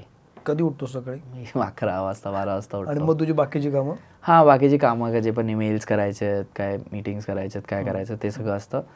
मग म्युझिकवर मी मेक शुअर करतो मी दिवसातून 1-2 तास तरी काम करतो. ते कुठं करतोस काम? स्टुडिओ आहे तुझा की नाही? माझं सगळं काम मी पोर्टेबल करून टाकलंय. हो. हां, स्टुडिओ असं नाही, माझ्याकडे टेबल आहे, ते बाजूला 2 स्पीकर आहेत, असं स्टुडिओ नाही आहे. आणि मला आधीपासून असं होतं की मी पोर्टेबल झालो पाहिजे. मी गाडीत बसून पण गाणं बनवू शकतो. मी आता पुण्याला येताना एक रिमिक्स बनवलं, मुंबईतून पुण्याला येताना तिथे बनवलं मी. मी आता मूवीचं काम करतो, त्या मूवीचं एअरपोर्टला स्टारबक्सला बसून तिथे बनवलं. सो मला ते पोर्टेबिलिटी पाहिजे. हे किती महत्वाचं आहे. आपण पसारा वाढवायला बरं देतो, पण कारण की ते आम्हाला असं वाटतं की तो टाइम वेस्ट नाही करायचा. आपल्याकडे ऑपॉर्च्युनिटी आली ना, पटपट बनवून देऊया त्याला. उगाच अरे मी स्टुडिओला नाही. तू जेव्हा गाणी युट्यूबवर टाकतोस, तर तुझा शो अख्खा टाकलास, तुला कॉपिंगची भीती वाटत नाही? नाही, युट्यूबचं सिम्पल आहे. तो त्याच्यावर युट्यूब हे करणार, तुम्ही मॉनिटाईज नाही करू शकत, पण तुम्ही व्हिडिओ नाही. पण आता हे युट्यूबचं झालं, पण तुझं म्युझिक मी आता डीजे आहे आणि मी तुझं ऐकलं आणि मी सेम तसं वाजवायला लागलो तर वाजू शकता. डीजेमध्ये खूप कॉमन आहे, एक डीजेचे गाणे सगळे डीजे प्ले करतात. मग तुझं पण होतं आता? हां, मग तांबडी सगळे नाही, तांबडी नाही, बाकीची गाणी ती सगळी बाकीकडे वाजवायला चालतं. आणि हे खूप कॉमन आहे डीजेस मध्ये. उलट ते बरं आहे, ते झालं पाहिजे. अजून डीजेसने ते गाणी प्ले केले पाहिजेत. मग ते अवेअरनेस वाटते की हां बाबा इलेक्ट्रॉनिक म्युझिक बनवलं पाहिजे, हे चालतंय, तर हे प्ले करा असं. तर ते खूप कॉमन. आणखी एक मला फार कॉमन प्रश्न आहे, हासशील पण तो कदाचित. हे डीजे सतत तिथून नाचत गात वाजतात, म्युझिक वाजवत असतात, इतकं ढॅन कानात चाललेलं असतं. तुमच्या कानाला त्रास होत नाही? 2-2 तास तुम्ही त्याच्या भोवती चालू असतं? होतो ते आहे प्रॉब्लेम. पण आता मी जरा यूज टू झालो, कारण की इयरप्लग्स लावून. पण तो होतोच, म्हणजे त्याला. पण कसं असतं डीजेमध्ये, कसं असतं आमचे क्लब सेटअपमध्ये स्पीकर उलट्या साईडला असतात. बरोबर. हां, तो इकडून जो स्पीकर असतो त्याचा व्हॉल्यूम माझ्या हातात असतो. अच्छा. तो मी फुल म्यूट पण करू शकतो. हो. तर त्याच्याने काही त्रास होत नाही. कधी कधी मला ऐकायचं तर मी ऑन करणार, कमी करणार. मला नाहीच पाहिजे मी हेडफोनमध्ये करणार. सो त्याला कंट्रोल आहे. असं नाही की हेच नाही आहे काय मी करू, म्हणजे करू त्याला ऑप्शन काय नाही असं नाही आहे. लोकांचे होत असतील ते काय करू नाही. ह्या सगळ्या तुझ्या कारभारामध्ये तू आधी इंजिनियर झालास, मग नंतर तू डिझायनिंग करायला लागलास, तू डीजेइंग करायला लागलास, मध्ये नेदरलँडला गेलास. ह्या सगळ्यामध्ये फॅमिली सपोर्ट जो असतो, तुझी आईचं म्हणणं काय होतं? ते कधीच अपोज नाही केलं मला. कारण की मला माहिती होतं मला जॉब करायलाच लागणार लहानपणापासून. माझे बाबा गेलेले तर मम्मीनेच मला मोठं केलं. मला माहिती होतं काही करायचं लाईफमध्ये, पॅशन सगळं ठीक आहे, आपण मिडल क्लास आपला जॉब करायला लागणार. ह्याच्याशी नाही बॅकआउट नाही करू शकत. तुम्हाला पैसे कमवायला लागेल, you have to be the main person earning in the house. पण मग तुझ्या आईनं तुला सारे किती गोष्टी करायला लागलाय, आधी इंजिनियर झाला, मग ग्राफिक डिझायनर झाला. नाही ते ओके होती, कधी असं त्या गोष्टीबद्दल कधी केलं नाही मला. हा हे रात्री जागून काम करण्यावर बोललंय बट ते ठीक आहे, ते सगळे मम्मी बोलतात, पण असं कधी मला बोललं नाही, कारण की मी माझा जॉबमध्ये खूप चांगलं करत होतो. हे जे तुझ्या आता मी तुला जवळपास सगळा मोठा प्रवास सांगितलास, पण मला तुझ्यातली एक महत्त्वाची गोष्ट काय वाटते की जी इतरांनी घेतली पाहिजे, की तू चॅलेंज केलंस प्रत्येक गोष्टीला. हो, चॅलेंजपेक्षा मला असं वाटतं मी सोल्युशन बघतो खूप, मी सोल्युशन ओरिएंटेड काम करतो. बरं, इंजिनिअरिंग बॅकग्राऊंड असल्यामुळे इंजिनियर माणूस हर गोष्टी सोल्युशन शोधतो, प्रॉब्लेम नाही शोधणार, प्रॉब्लेम नाही शोधणार. मला काय दिसलं मग कुठला इंजिनियरला बघा, तो पहिला शोधणार त्याचं सोल्युशन कसं काढू मी, कारण आमचा अभ्यासच तसा झालाय ना. काही असो म्हणजे अभ्यास असो, हा मला एक्झाम पण करायची, आता मला अभ्यास नाही केलाय तर मी काय केलं पाहिजे, मी पास होईल. हा लाईक ती काय बोलतात त्याला, एक ती थिंकिंगच तशी झाली आहे. मी सोल्युशन शोधतो, चॅलेंज पेक्षा ते आहे. तू जेव्हा नेदरलँडला गेलास ते मला त्याला चॅलेंज घेणं वाटतं, की मी घेऊन बघतो, मी करून बघतो. जेव्हा मराठी गाणी नव्हती तेव्हा ते चॅलेंज होतं की मी करून दाखवतो. हे सोल्युशनचा दुसरा भाग तो आहे की मी करून दाखवतो, करून बघूया. हे कुठून आलं तुझ्याकडे, म्हणजे तुझं अपब्रिंगिंग तसं झालं? माझ्या मम्मीमुळे कदाचित, तिने पण तर चॅलेंज घेतलं ना, ऑफकोर्स ह्याला मोठं करायचंय. चॅलेंजेस आहे माझ्या, म्हणजे मी इरिटेटिंग आहे घरात, हा नाही राहू शकत माझ्यावर कोण, तर ते माझ्यासारख्या मुलाला मोठं करणं, तसं म्हणजे क्रिएटिव्ह माणसाला कधी पण काय पण बोलणार. क्रिटिक्स लोकांना माहिती आहे, हो, कारण 2 तास तू जातो. कुणाल घोरपडे कसा आहे, इरिटेटिंग म्हणजे कसा आहे? इरिटेटिंग म्हणजे मला ना कधी कधी छोट्या गोष्टीचा प्रॉब्लेम होतो. तसं की मला असं काहीतरी दिसलं इथे, इकडे काय आहे, मग मी त्याच्यावर अख्खा दिवस प्रॉब्लेम क्रिएट करणार घरात. हे इकडे असं का ठेवलंय, आणि किती एक्सप्लेनेशन राईट असो त्याचं, मग इकडे काय, तर आता बायको मला बोलते उचल टाक दे तिकडे, तू का नाही टाकत आहेस. ते पालतू गोष्टीत माझं खूप हे होतं, आणि असं मी खूप स्ट्रेट फॉरवर्ड आहे. तर कधी कधी काय लोकांना असं वाटतं मी खूप रूड आहे, पण मी स्ट्रेट फॉरवर्डली बोलतो. आता मला कोण बोलतं अरे हे गाणं मी पाठवलं कसं वाटतं, मला नाही आवडलं, मी आता काय बोलू ह्याच्यावर, मला नाही आवडलं. तर तसं आहे मी, ते काय लोकांना वाटते की असं असेल तसं, तर ते स्ट्रेट फॉरवर्ड नेचर थोडं आहे. आणि मी खूप म्हणजे मी एक्स्ट्रीमली म्हणजे ह्या कल्चरमध्ये खूप आहे, लाईक जे असं ना मँगा, ॲनिमे आणि गेम्स, आणि हे खूप आहे माझं त्याच्यात. हे क्रिटिक्सच्या साईडला कधी आणलं नाही. कधी संसारात भाजी बी आणायला गेलास का बाजारात? नाही, कधीच नाही गेलं, कधीच नाही. आणि आता सगळं सोपं आलंय, ऑर्डर केलं वगैरे आता. तुझी फॅमिली बॅकग्राऊंड काय, लग्न कधी केलं, बायको कुठली, मैत्रीण होती? सो माझ्या वाईफला कम्फर्टेबल त्यांचा, हा काय प्रॉब्लेम, मी तिला भेटलेलो मी 10th स्टँडर्डच्या क्लासेसमध्ये आम्ही होतो, तेव्हा आमची काय ओळख नव्हती. मग नंतर कॉलेजमध्ये असं जाऊन म्हणजे चॅटवॅट करण्यात आमची ओळख झाली, आणि तेव्हा 2013ची गोष्ट आहे, झाल्या 10 वर्ष होते. मग नंतर मग आमचं झालेलं म्युच्युअल की हां म्हणजे ते कसं, ती पण करिअर ओरिएंटेड आहे, ती योगा इन्स्ट्रक्टर आहे. हो का, वा. सो तिला पण ते करण्यात म्हणजे तिचा पण एक गोल आहेत लाईफमध्ये, आणि मला पण ते गोल आहेत, आणि आम्ही ते कधी काय बोलतो एकमेकाला त्रास देण्यामध्ये सपोर्ट जास्त करतो. मी पण तिच्या योगाच्या गोष्टीला सपोर्ट करतो, आणि ते तर ते आम्हाला खूप कम्फर्टेबल वाटलं. आणि शी इज कम्प्लिटली अपोजिट, ती मेडिटेशन वगैरे करणारे लोक, आणि मी असं एकाचा ठेवला बोंबलना, तर ते मॅच होतं कदाचित. तर ते होतं घरात टीचिंग सुरू झालं असतं, दोघं माझ्यासारखं ती असते तर मग झालं. मग शेवटचा प्रश्न विचारतो, मग आपण थांबूया. हे डिझाईन करताना तू खूप वेळा क्लब्समध्ये गेलास, खूप वेळा लोकांच्या सहवासात येतोस. त्यांचं लिव्हिंग स्टँडर्ड वेगळं असतं, कारण ते खूप पैसे देऊन आलेले असतात, छान शोकीपणा, जे आपल्याला बाहेरून हवं असं वाटत असतं. पण आपण बाबा मिडल क्लासमधून आलेलो असतो. नाही असं नाही, मिडल क्लासवाले पण तसेच वागतात असतात. तर मी एक करतो, मी काहीच करत नाही, लाईक अल्कोहोल वगैरे काहीच नाही, नो अल्कोहोल नो सिगरेट, पूर्ण टी टोटलर, काहीच नाही. कारण की मला असं वाटतं की आणि मी असं लोकांना सांगत नाही की म्हणजे तुम्ही नका करू, बट डीजेस म्हणजे मी तरी हे सगळं अवॉइड करतो. का? कारण की पहिली गोष्ट मला कधी सवय पण नव्हती, पण या फील्डमध्ये येऊन कसं तुम्हाला ना खूप असं फ्रीमध्ये येतं समोरून, आणि हे आणि प्लस मला असं वाटतं हे जे मी मराठीचं हे करतोय, काय होतं माहिती आहे, हे डीजेइंग करणाऱ्या मराठीतलं मी आता एकटाच आहे. Like I won't be modest, मला माहिती मी एकटाच आहे. तर जर मी काही केलं ना तर ते अख्ख्या मराठी लोकांवर होणार, हो हो हो. मी आता दारू पिली आणि मी काय ते चुकून काही झालं. हे मराठी लोक ना ऐसे रहते, हम्म. ते माझ्यावर नको यायला. किती छान. वा. हां, आणि किती पोरं आहेत, किती सारे, म्हणजे जशी माझ्या मम्मीने मला मोठं केलं, कितीतरी पोरं असतील त्यांना बनायचं असेल, बट ती डीजेइंग लाईन अशी आहे म्हणून जाऊन देत नाहीत. ॲटलीस्ट मला बघून तरी बोलते. बरेच पोरं बोललेत बरोबर, ते आम्ही बोलतो क्रेटेक्स सारखं बनायचं, मग काय बोलत नाही. क्रेटेक्स सारखं बनायचं असेल तर ह्या सगळ्या गोष्टी आहेत. म्हणजे मला हेच म्हणायचं होतं की आपल्याला एक माणूस दिसत असतो एक, पण ती तांबडी तांबडी लकालका होण्यामागं खूप गोष्टी असतात. त्यात तुझं नेदरलँडला जाणं मला फार महत्त्वाचं वाटतं. हो, ती एक स्टेप अशी आहे ना की ती आम्हाला लाईफ चेंजिंग होतं. ते मला best investment in my life. Absolutely. आणि आय ओपनर आहे ते, की असं तर रिस्क घेणं आणि जाणं भले भले करू. ट्रॅव्हलिंग एवढं तुम्हाला शिकवतं ना लाईफ मध्ये, जे तुम्हाला कुठलंच युनिव्हर्सिटी नाही शिकू शकणार. पण मग आता क्रेटेक्स नेदरलँडला कधी वाजवणार? मी वाजवलं ऍक्च्युली. वाजवलंस? अरे वा. कधी? मी पण एम हाऊस नव्हतं वाजलं, हाऊस म्युझिक वाजवलेलं. सो मी ह्या टायमाला 3rd टाइम होती माझी. काय बोलतो? गेलेलो मी. हे मला माहित नव्हतं. सो या टायमाला जाण्याचं पर्पज वेगळं होतं.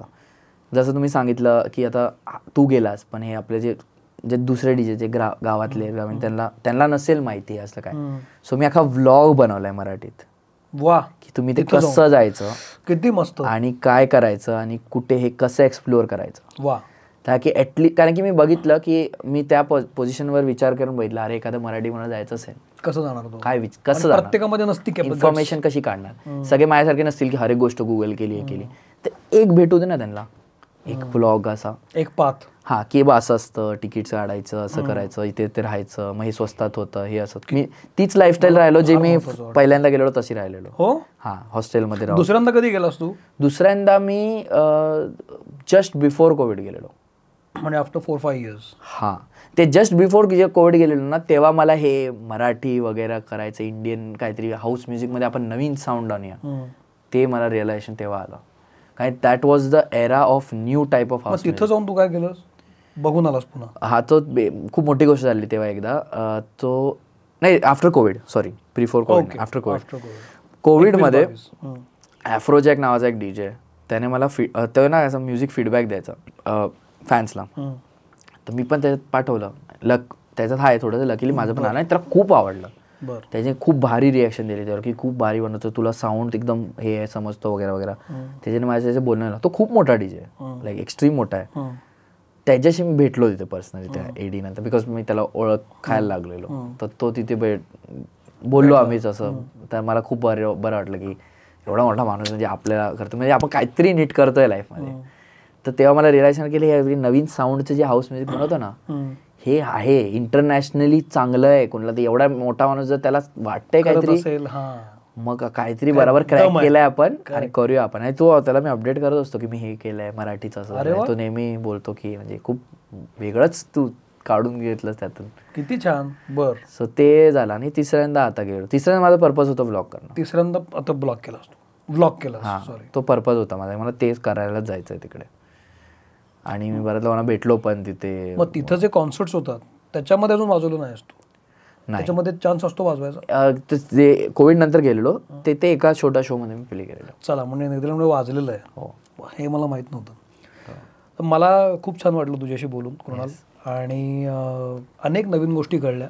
माझा हा इंटरव्ह्यू करण्यामागची मागचा हेतू हाच असतो की मला त्यात अनेक गोष्टी कळतात. हे डिझाईनचं विश्व, त्यातली गाणी, बॉक्स म्युझिक आणि इलेक्ट्रॉनिक जे साऊंड आहे तो, त्याकडे आम्ही वेगळ्या पद्धतीनं बघत असतो, पण तो समजून घेणं.